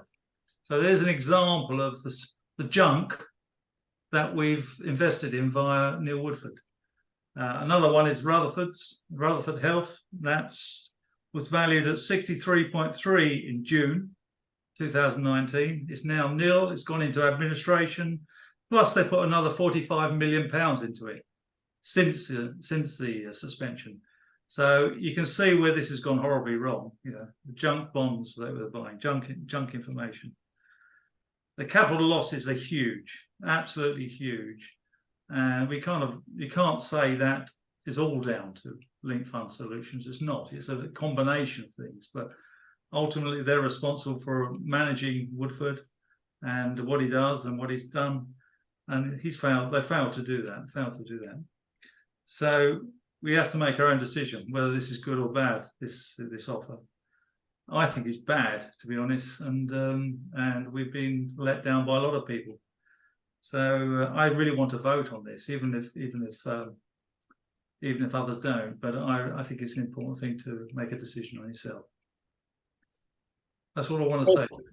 Neil, thank you very much indeed. Folks, I'm going to spend a moment just very briefly covering the simple, harsh reality that the Transparency Task Force lives, survives, doesn't thrive, but survives on a model which is a combination of contributions, regular monthly contributions that some people make, and also donations. I put a link into the chat earlier to our donations page. Please understand, we made this event available completely free of charge for people. There's no compulsion, don't misunderstand me. You do not have to make a donation.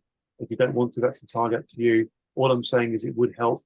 We've incurred some direct costs in actually running this, including, by the way, the survey processing, but that's another matter. So please make a donation if you can. You'll see the link in the chat. Can we sort of formally bring the session to an end there before we go to Mark Bishop and Paul Kiley, then others that may want to ask questions? So can we once again put our hands together to thank all the people that contributed tonight? A lot of people have put in a huge amount of time, particularly Alan Pyatt, who spent a lot of time over the last few days getting his slides together, getting those questions sorted out, etc. So for Sunil, for Paul, for Alan, for Neil, for Marty, for Mark Northway, for everybody that's spoken today, thank you very much indeed. You've all gone above and beyond to try to share the information that you've been able to get across today. And you're all motivated by a sense of wanting to make sure that people aren't getting shafted in plain English. And the concern, of course, is that maybe that's exactly what's happening right now. My personal view is we should not tolerate the idea that the regulator could or is involved with any kind of misleading information. That's just absolutely no way. We do not live in a banana republic. This is the United Kingdom. And it ain't good enough if the FCA is deliberately keeping quiet about alternatives that could be better off for people within the current rules and regulations. If the FSCS exists to do this kind of thing, then it's not right that people are denied the chance of knowing about that because the FCA is failing to be open and honest about it. So thanks all very much indeed. We are continuing to record We'll go to Mark Bishop, then to Paul Carlier. I've got a feeling we may be hearing some very interesting comments and questions. Mark, thank you. Thank you very much indeed, Andy, and thanks to everybody who's been involved, particularly Alan Pyatt, who's done a remarkable amount of work liaising with the investor advocate and processing the very large number of responses, seeking clarification of some of them. I do think that there is an interesting point here raised by Martin, and it's probably in a way one of the most important points. I don't see how you can vote on this scheme of arrangement, because in law, the point of a scheme of arrangement is to put a proposal to the creditors of a company that they should accept less than 100 pence in the pound against the sum they're owed, because it's in their interests to do so. That's what a scheme of arrangement vote is about. And you cannot have a meaningful scheme of arrangement vote unless you know about the counterfactual, in other words, about the alternative to the deal that's on the table. Now, the document that's in front of you, which is not the scheme of arrangement vote paperwork, it's a prelude to it. It's basically, talking about what they're going to put in front of the court on the 10th. It omits the most obvious counterfactual, which is a restitution order sought by the FCA for the full extent of either the gated investors' losses or all investors' losses, knowing full well that Link is not good for the money, but that the FSCS is. Now, it may well be, I don't know, that there are very good reasons why the FCA believes that it would be unsuccessful in making such an application. Alternatively, it may have assessed the probability of success at X or Y%.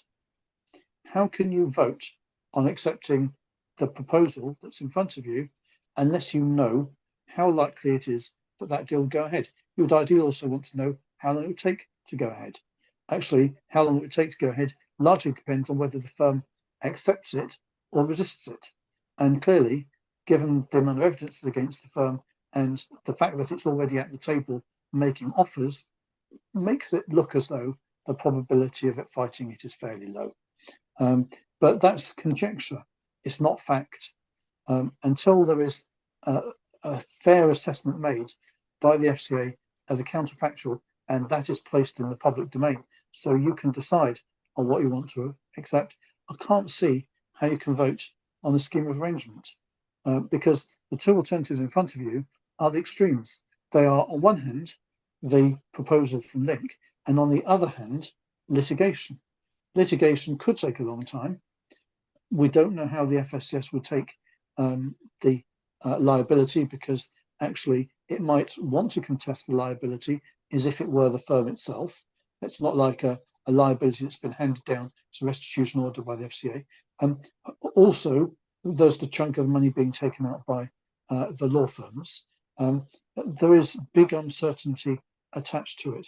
There would be potentially less uncertainty attached to the restitution order, but you've got literally no information about it. And in that email that I received this afternoon, which I read out for you, it says the alternative is, litigation. It's literally, it's as though the other alternative, restitution order, doesn't exist. So if I was, and I hope we're going to be sending this video, I think we are, to the FCA, my message to them is, you've got to start talking about the restitution order.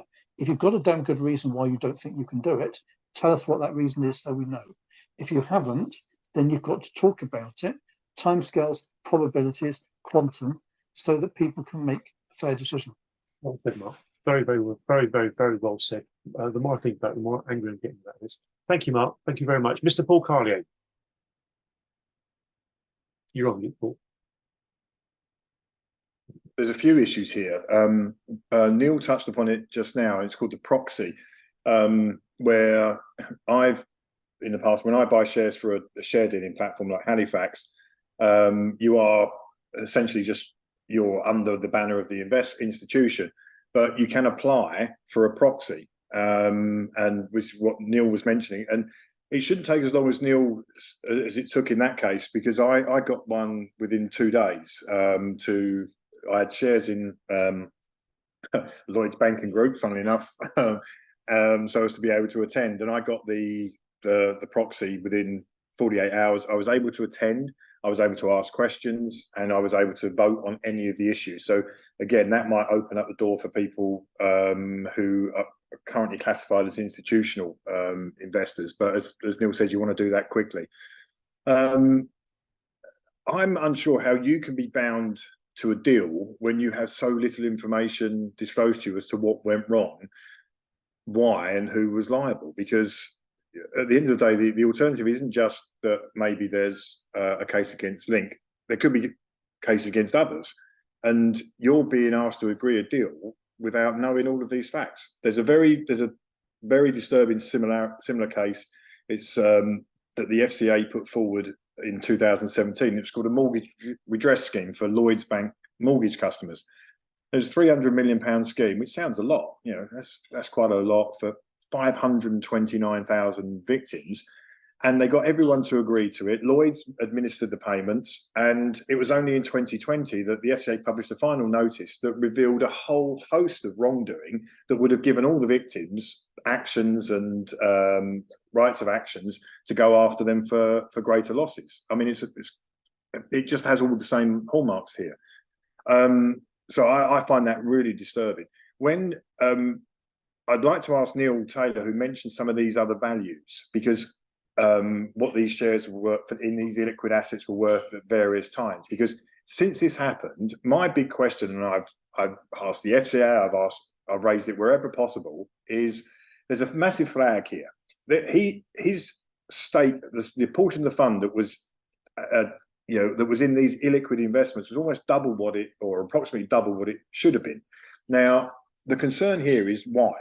Why would you so knowingly break the rules? And there's, as a former trader, there's a way in which you can manipulate your P&L, and that is you understand where what are the timeframes for your marks, where the revals, where your portfolio or your position is going to be revaled, and that's what that's going to reflect your P&L, and often obviously will determine what your bonus is at the end of the year.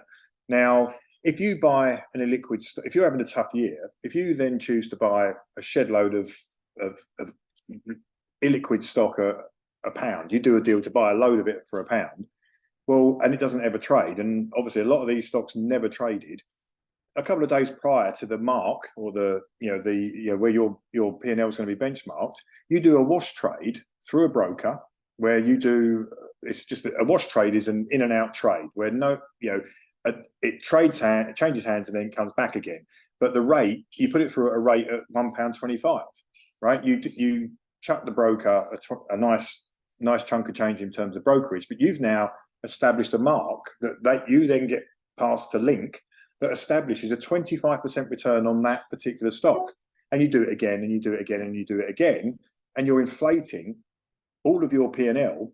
And when you're considering a lot of these funds, they work on a 2 and 20 basis. I don't know what the terms of this were, where 2% management fee, 20% performance fee.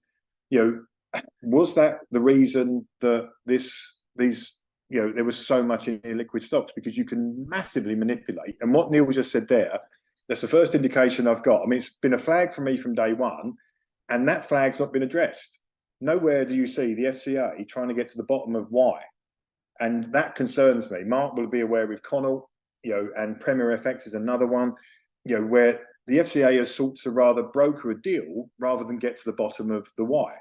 And in this case, for me, there are serious flags here, and it involves these marks. And from what Neil said, these valuations in 2019, who was making the valuations? Link was relying upon something. Were they relying upon marks that were generated by wash trades or others? So that's a real concern. Mark, you want to come in? Do you want to?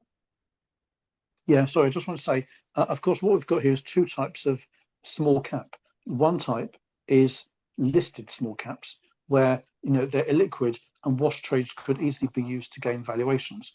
But what we've also got is a lot of unlisted stock, early stage things that are mostly held by venture capital funds of one sort or another.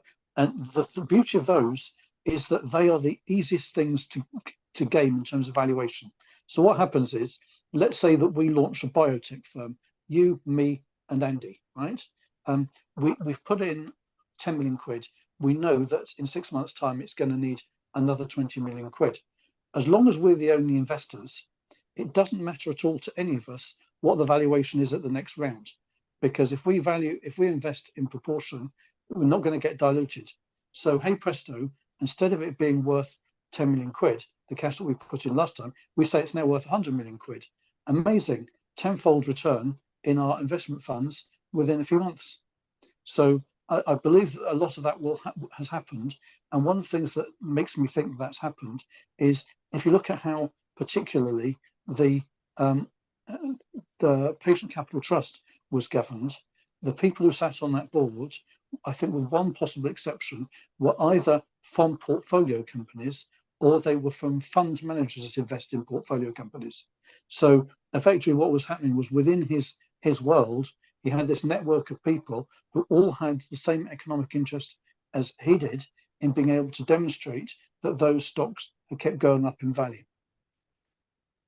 Well, thank you very much indeed. Thank you. We're going to open things up, folks, for others that want to come in with comments and questions. So particularly those that haven't yet had a chance to make a point or ask a question, please do so. Just wave a hand at me if you want to come in now, either digitally or literally wave something at me. Otherwise, we'll start bringing our sessions. Hello. William, I think you'll want to speak, don't you, William? Yes, please do. William, why don't you introduce yourself and share your thought? Thank you. Well, I'm William Wormold. I was an investor through Hargreaves and Lansdowne into the Woodford Equity Fund. And obviously, I suffered as much as anybody else. I did invest £25,000. My question is, in the early days, I seem to remember that the Kent County Council had invested a vast sum of money, the residents' money, in the Woodford Equity Fund. Now, Kent County Council are being awfully quiet about it. I wonder if anybody has heard anything and what Kent County Council are doing. What an interesting question, William. I think you're right. That is a quite really curious question. Does anybody have any comments on that? Does anybody know anything or would like to share some possibilities if it's not known? Well, all we know is, isn't it Kent County Council that actually started the ball rolling? They wanted the £250 million back, and they didn't have the money, and that's when it all started. That was the catalyst that started the actual ball rolling and it being gated. What they're doing now, God only knows. And are they, on behalf of their pensioners, going to accept 4 to 5p in the pound? Don't know. I wonder if a quiet deal has been done. Who knows? William, thank you for your question. If anybody else has a comment on that, please whack it into the chat. Would anybody else like to come in? Again, I'm looking around on gallery view for. Oh, I think I can see a hand up there, but I can't see who it is. Bear with me a second. Beryl, hi Beryl. Please do share your thoughts. Take yourself off mute, and so you need to unmute first of all, Beryl. Then make your point. There we go. Thank you. Well done. Hi, well, I'm Beryl. I've been an investor since 17. I lost 35,000. I've come to the point where I don't really care what happens now. I'm totally confused with everybody's answers and everybody's reasons. I thought there might be a census of opinion here that would give me some indication of which way I should vote or not vote, but it doesn't seem to be that. Doesn't seem to be happening. I want to say yes, because of course I would like to get some of my money back, but if I get a pittance, I'd rather wait maybe for the solicitors to do their job. But whatever happens, I don't think any of us are going that far forward, to be fair. I don't know. I think you're right, Beryl. I think you've just given us a very real assessment of where we are. There's uncertainty in every direction. I think this speaks to the point Mark was saying, that how can you be asked to make a decision on the situation when you know you haven't got the full picture? It's just irrational. It's not scientific, it's not logical, it's frankly unfair that people like you, Beryl, have been put in this situation. And there's a horrible, horrible feeling that the priority from the regulator is to saved its own face and not make it clear that there is the financial services compensation scheme, which is a piece of our investment landscape that's been there for years, that's there for these very, very reasons. Beryl, I absolutely sympathise with how you feel, but I think how you feel reflects the reality of the situation. That's why these questions are being asked of both the FCA and of the investor advocate. Mark's managing the FCA questions, Alan's managing the investor advocate questions. That's why those questions and the answers we get are so, so important. And if it becomes very, very clear, Beryl, that the investors are being treated unfairly and wrongly and not in keeping with the way things are supposed to work, then TTF will stand up and do whatever we can to draw attention to that. And that's part of what this session is all about.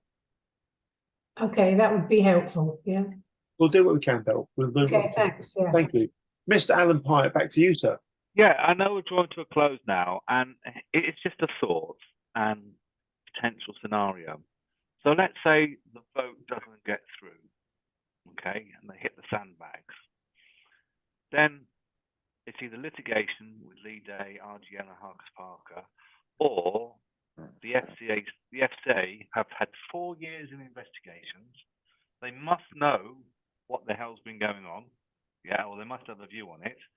They don't want that to get in the public domain, potentially, because it'll investor confidence with the market will take a long time to recover. It could have negative impacts. So it doesn't want to go to court. So I'm wondering what Mark Bishop's view would be about the FCA saying, okay, that's failed. Round the back door, give us the 230 million. We'll stick that into the financial services compensation scheme, yeah, to bolster up the money we're going to pay out. They'll drag it out, but my view is I don't think the FCA want this to go to court because they can't afford it to. I think you're right. I think there's been a very, I think there's been a very deliberate attempt to stop the full truth about what's really happened getting out there. And as you say, after 4 years, Mark Bishop. I probably should clarify. I'll stress I'm not a lawyer, but this is my understanding about how things will work. If the FCA were to go down the route of restitution order against Link Fund Solutions, Link would have to pay out the sum of money that the FCA ordered it to pay to the people that the FCA ordered it to pay the money to the extent that it was able. So all of the money in the business would be sucked up, given to you guys. All of the money in the professional indemnity insurance, the same. So the 180 million quid basically would be yours. You wouldn't get the 60 million quid. That is a theoretical contribution from the parent. But of course, that's not really 60 million quid because it's going to pay for sale costs, liabilities of Link Fund Solutions, costs of fighting litigation from the investors that weren't gated. You might get 10 million or you might get 50 million. We don't know, somewhere in the middle, probably. So maybe a couple of tens of millions of pounds you wouldn't get, but you would get the shortfall made good by the FSCS for all eligible investors and up to 85k per person. So for most people, I think probably people who've got less than about £800,000 in the fund, potentially you'd be better off.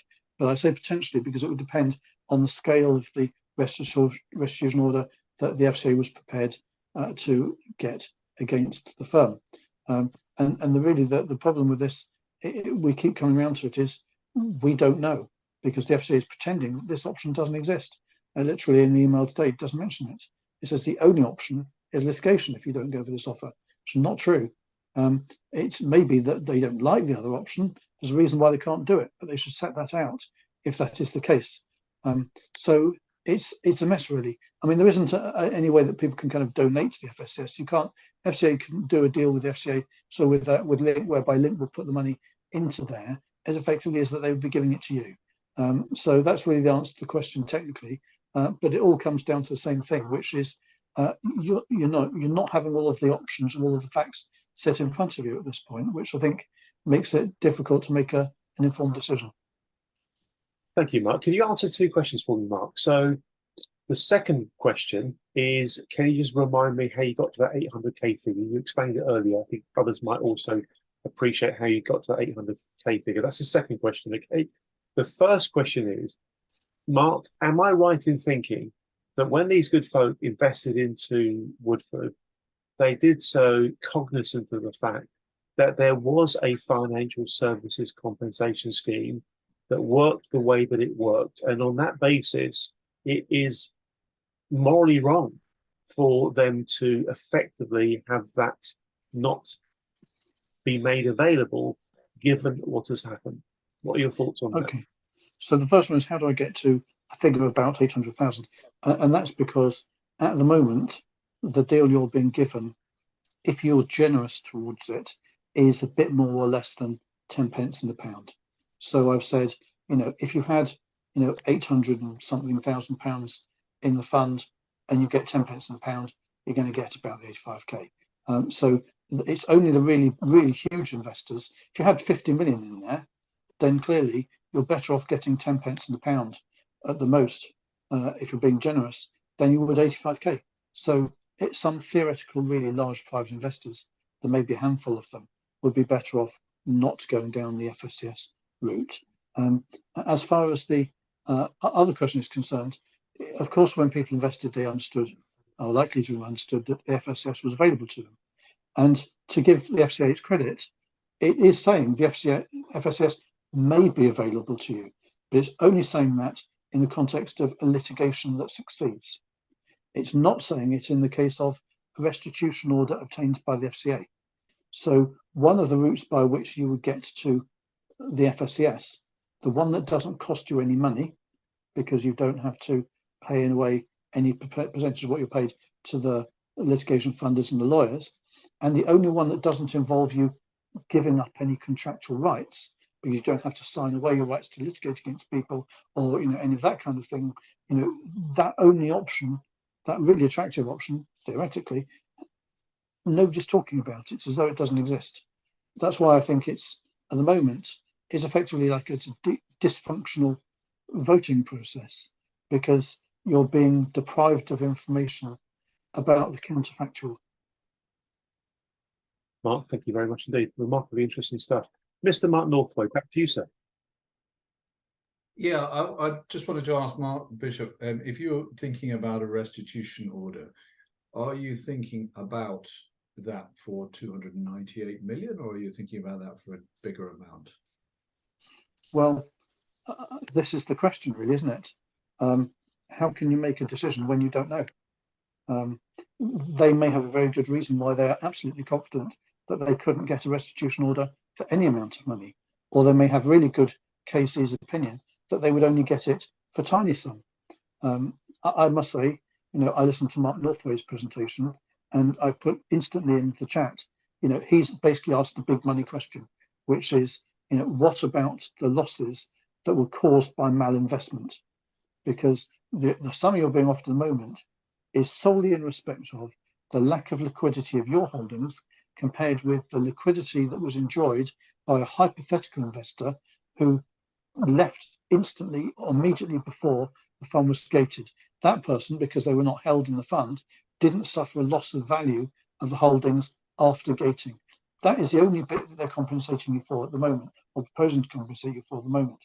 And there is also the question of what you lost, because an equity income fund went and invested in a load of early stage businesses, many of them unlisted, that not only were not throwing off income, but they were actually consuming cash. The subscribers, the shareholders, were expected every few months to put cash into the business so it could continue to survive and grow. That is the opposite of what a reasonable person would expect for an equity income fund. The percentage of unlisted stocks was higher than it should have been. The amount of gearing was higher than it should have been. Any number of things were wrong with how this fund was operated. There were also, and this is a kind of dirty secret of the thing, there were a number of undisclosed potential conflicts of interest, connected party transactions in the thing. There was a lot that was not as it should have been about how your money was invested. And nobody is at all talking about any compensation for that at this stage. Now, there is a theory I had when this thing was first muted, which is that the FCA would announce the results of its investigation into Woodford Investment Management. And it would say, Woodford Investment Management went and invested in a load of old rubbish on your behalf, shouldn't have done that. We are issuing a restitution order against that firm for this many million, in fact, probably £1 billion, and that will go to the FSCS. If they'd have done that, and at the same time or afterwards, they'd have said, and here's a few quid from the authorised corporate director, I think that would have made sense, and people probably would have accepted the few quid from the ACD under those circumstances. It may even be that the FCA in 6 months or a year's time will come up with an announcement about a bumper deal to do with Woodford. But you've got to say the problem with Woodford is the same as the one with Link, which is the FCA's own fingers are all over it.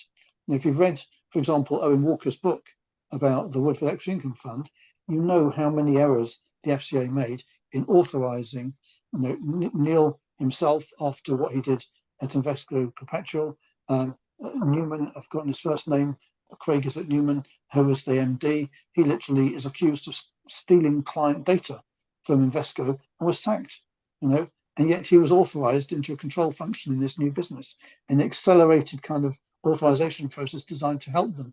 It is perverted what happened, and perhaps the FCA, for those reasons, feels that it's not as able to assert itself as it might otherwise be.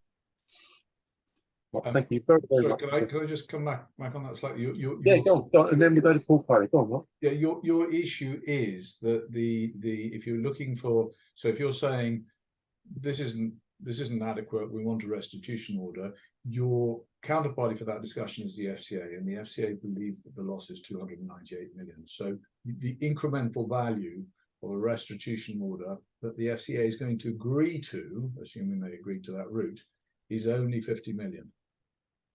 And in the big scale of things, if one is looking at certainty of outcome, 235 million, or long-term discussions with the FCA and who knows how we get 298 million. If you're looking at an incremental 50 million against $1 billion for that uncertainty, then I think the choices become quite clear.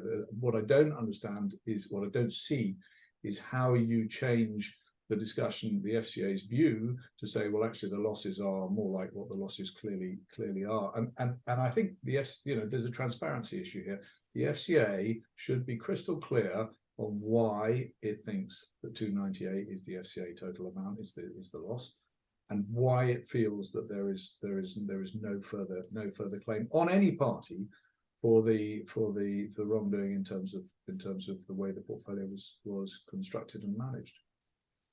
I agree. I mean, one thing I would say is that I don't think they've said that there is no claim against any other party, and their investigation in theory against Woodford Investment Management is ongoing, and it's theoretically possible that it may result in a pot of gold for investors. But then a statement to say that there is an alternative route that backs this up, but that's not really the way. Certainly not the way that Therese Chambers'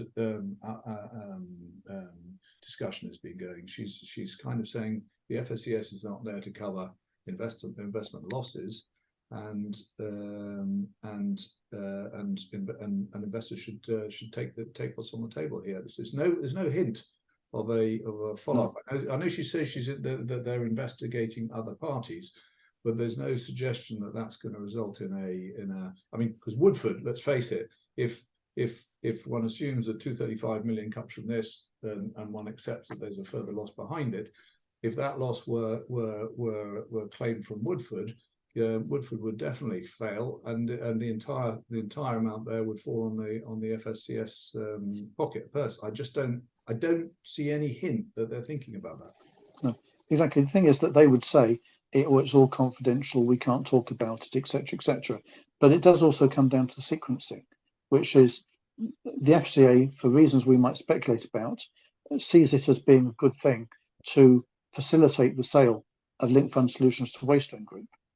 Personally, I can't see how that's in consumers' interests, but there is a counter argument that actually, the ACD market would be in some level of turmoil if you took Link out of it because of insolvency. So it probably feels that it's the right thing to do to transfer that business on, and perhaps therefore it's really the reason why it's set the figure at 290 million is because the sum it can get to using the firm's cash, its professional indemnity insurance, and the sale proceeds is within touching distance of that figure, it can claim 77%, and therefore it thinks it's got a chance of getting it through. If it said to us that the loss was 1 billion, everyone would be laughing at 180 to 235 million. So, being cynical about it, it's not necessarily because it doesn't believe that there were further losses, or maybe it believes there were further losses, but it believes that those losses should first be paid by another party, such as Woodford Investment Management, or realistically the FSCS on its behalf.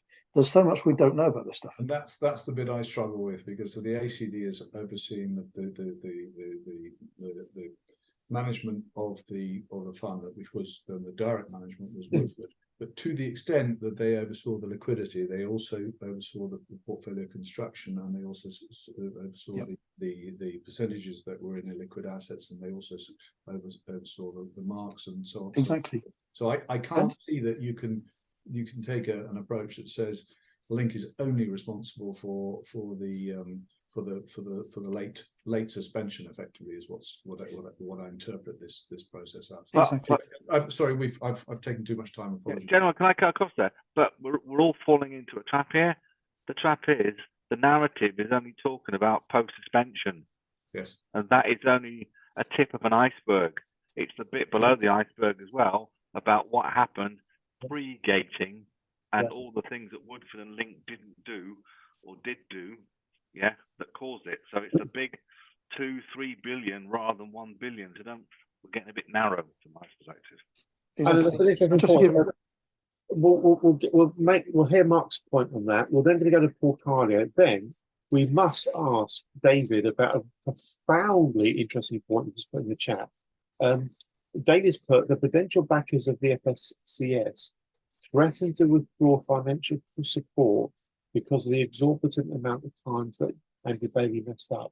We'll come to that point. That's a really, really interesting point to be put in the chat. Mark, finish off what you're about to say. We'll go to Paul Carley, then we'll go to David's point in the chat. Thank you. Maybe I'll deal with David's point as well, if that's okay. So just to go back to what Mark Northway said, absolutely right, yes. And the same thing to what Neil said, which is the responsibility of the ACD was to oversee portfolio construction.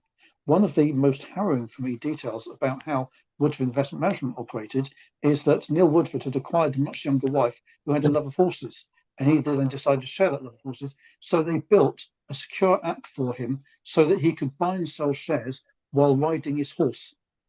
Now, what kind of oversight and supervision is the ACD providing, unless it's riding alongside him in that process? It's ridiculous. So I feel absolutely sure that, as Neil said, you've got to also look at the losses that happened during the life of the fund. To what David said, I'm not sure I entirely agree with you. It is the case that many of the firms that contribute to the FSCS are uncomfortable with paying that levy. And for many years, they have called it the regulatory failure tax, because most of the losses that occur there happen because of failure of the regulators. But they have no choice but to pay it. The idea that they could decide not to withdraw financial support does not exist, because if they do not want to pay that levy, they are not able to be authorised to provide financial services within the regulatory perimeter in the UK. You wouldn't get Lloyd's Banking Group saying, terribly sorry, I've had enough of paying the FSCS levy, nor the IFA at the end of your street. It's not an option. They don't like paying it. And what actually happens is whenever it goes up, they go to MPs and they knock on the door of the city minister and they say, this levy is getting out of control. Please try and fix the FCA. Mark, is it conceivable? We'll get to Paul Carley in a second. Thanks for your patience, Paul. Is it conceivable, Mark Bishop, that a group of big heavyweight industry players, banks, asset managers, etc., this is pure conjecture on my part, had a meeting with the Treasury and said, this is ridiculous. The amount of regulatory failure tax we're having to pay is totally unacceptable. We are going to relocate to Singapore. We're going to do this, we're going to do this, we're going to do this. Unless you, for goodness sake, get on top of this and stop us having to pay out so much money. And by the way, if you think we're going to be happy to pay the bill for Woodford, we're not going to do it. Is it conceivable that industry could have put that kind of pressure on them? No? Certainly not. I'll explain to you why. The levy is divided by type of firm. This is, I understand it. So, for example, if a bank was to go into default, then other banks might see their levy go up. But banks are big. and they would be rescued by the taxpayer in any case if they went under. So the really big firms that would matter to the Treasury if they threatened to leave the country, they are not paying a ridiculous level of FSCS levy because the firms in their sector don't become insolvent. The problem is the little IFA at the end of the street, because all of the time IFAs go under. You think of things like the British Steel Pension Scheme fiasco, where IFAs would descend into Port Talbot, where a load of steel workers who are not financially sophisticated but have got defined benefit pension schemes and are worried that their scheme might be going into the pension protection fund, are being advised to get their money out and put it into a SIP, which, you know, those people then would manage for high fee, or they would put into, you know, scam investments. Those firms do go into default, and those liabilities do go into the sector. So you've got this problem whereby the people who are squealing because the FSCS levy is going out of control for them are the people who don't matter if they go out of business or leave the country. The people who do matter, they're not paying, relative to their turnover or profits, a big FSCS levy. That's so interesting, Mark. Thank you so much. I've learned a lot there. Thank you. Mr. Paul Carlier, once again, thank you for your patience. We'll go to Paul. We'll then do a bit of wrapping up and then we'll bring things to a close. Thanks, Paul. Yeah, I mean, if you borrow the FCA's mantra in terms of consumer agreements and everything else, is that, you know, someone's entitled to have all the information they require to make an informed decision. And yet you're being asked to make a decision here without any of the information. I do think there are so many flags here. And yet again, as I said before, it seems the FCA just spends all its time brokering deals without actually investigating and seeking to enforce. And all that does is guarantees the next one and the next one and the next one. You know, we've seen it time and time again. I'd even ask, okay, how the exquisite timing of those that bowed out and drew down funds just prior to the, you know, prior to this all going, was somebody acting on material non-public information? Did somebody, you know, I mean, that's something that needs to be looked at. You know, it was somebody privy to information that others weren't privy to, and they were able to escape with most of their money intact. Now, that's insider trading. To what extent has that been looked at? I mean, it's incredible timing, and it's very simple to establish. Has whoever drew down vast sums beforehand, had they drawn down previously? Was there a pattern, or was this completely out of the blue, which would suggest that they were acting upon information that they were in possession of and that others weren't? So again, it's just but everyone's ignoring the fact that there could be fraud involved here. You know, this isn't just, you know, bad management. This is, you know, and the FCA the trying to avoid saying rules were breached, or, you know, that it's brokering a deal, giving the parties involved the least damaging option for them to agree to and persuade them, a bit like Premier FX, if anyone's familiar with that deal. I mean, just again, don't get to the bottom of it, broker a deal, everyone's happy, look, you've all got some money back, just everyone walk away and we won't get to the bottom of it. But the problem is, you know, the fact that they're not getting to the bottom of it, the flags are still there, the answers aren't forthcoming. So again, you know, what are they doing? You know, and again, it just means it's going to happen again. And Theresa Chambers is just taking up the Mark Stewart mantra of enforcement. You know, just broker a deal and let the tail wag the dog all the time. Well, thank you very much indeed. Folks, now's your chance for any final comments or questions. Mr. Mark Northwaite, you're still here. I thought you went to bed. I was heading out. I was just coming back on what Paul said there. I don't think it's fair to say they haven't investigated. I think there's been an awful lot of work investigated, and they will have gone over this with an absolute fine-tooth comb. I think the FCA knows exactly what's happened here. I think there is always... in a way, Mark, sorry to interrupt you, but in a way, is what's happened actually even worse than that? They've done the investigation. They probably do know exactly what's gone on, but they're not being open and honest about it. Well, the transparency from the FCA is always an issue, and in a lot of cases it's about public interest. In a lot of cases it's about their view of public interest. In a lot of cases it's about information that is market sensitive. In a lot of cases it's about the protection of the rights of the people that they're investigating. The FCA is very secretive about the outcome of its work and has refused. I mean, if you look at the back to and fro between the FCA and the Treasury Select Committee, they've actively refused to provide the detail that is requested by the Treasury Select Committee. Whether that's right or wrong is a separate question, but what I don't think is the case is that they haven't investigated. I think they have investigated. They have a lot of knowledge. They are undoubtedly doing what they think is the best thing. And that's the issue, is that they're balancing lots of interests, and those interests are conflicted. And I'm not sure that we, and I'm not are as happy as we should be about where they're placing the interests of the individual investor in that ranking. And it's always going to be a problem that an issue that you're never going to see as much as you want to see. And because of that, you're always going to be unsatisfied with the outcome. But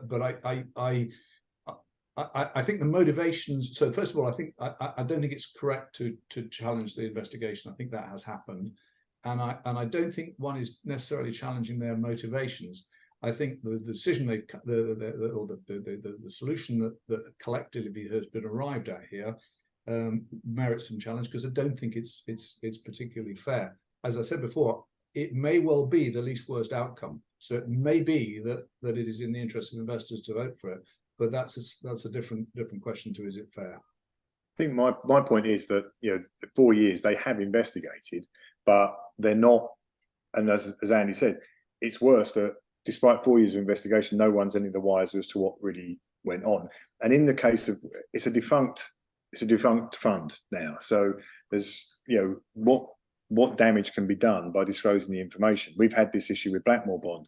You know, it's, you know, the FCA literally tried to prevent an investor getting a freedom of information request, and the fact that it would be commercially sensitive information for that. But, well, hang on, it's in liquidation. There can be no damage done to it, and thankfully, I fully agree with your standpoint, and I fully endorse the fact that when they investigate, they should give a report of their investigations. The fact is they don't, and I think that damages confidence in the FCA. And I think that at the moment, the way this is being carried forward, it's damaging confidence in the FSCS as well. So I think there's a genuine market confidence issue, and I think there's certainly excuse for a review of the FCA's treatment of confidentiality around investigations and their obligations to report. But at the moment, this is a status quo. Ladies and gentlemen, we'll bring things to a close. My overriding thoughts are that the UK and retail British investors don't just want to have, need to have trust and confidence in the functioning of our financial services system. Every country needs that. The UK needs it particularly because our economy is so dependent in so many ways on this jewel of the crown of the City of London and the way that our financial system works. We have a situation where learned folks such as Mark Northway have commented that the communications coming out from Link and the FCA seem misleading. To my mind, that is a great big loud alarm bell. Something is going systemically wrong for that to be the case. And as Paul Carley would say, the hierarchy of oversight is failing if the regulator is complicit in putting out what is effectively misleading communications.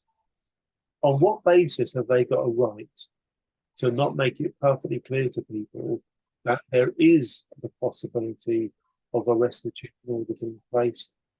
I don't think they've got the right to do that. We cannot have trust and confidence in the system if we cannot trust the integrity and the authenticity of the regulatory framework that is supposed to be governing all this role. Folks like Beryl, and no doubt many others, are going to continue to be frustrated about the lack of clarity about the way to go forward. Do you, don't you vote? If you do vote, in what way do you vote? All I'd say to you folks is that October the 10th is a very important day.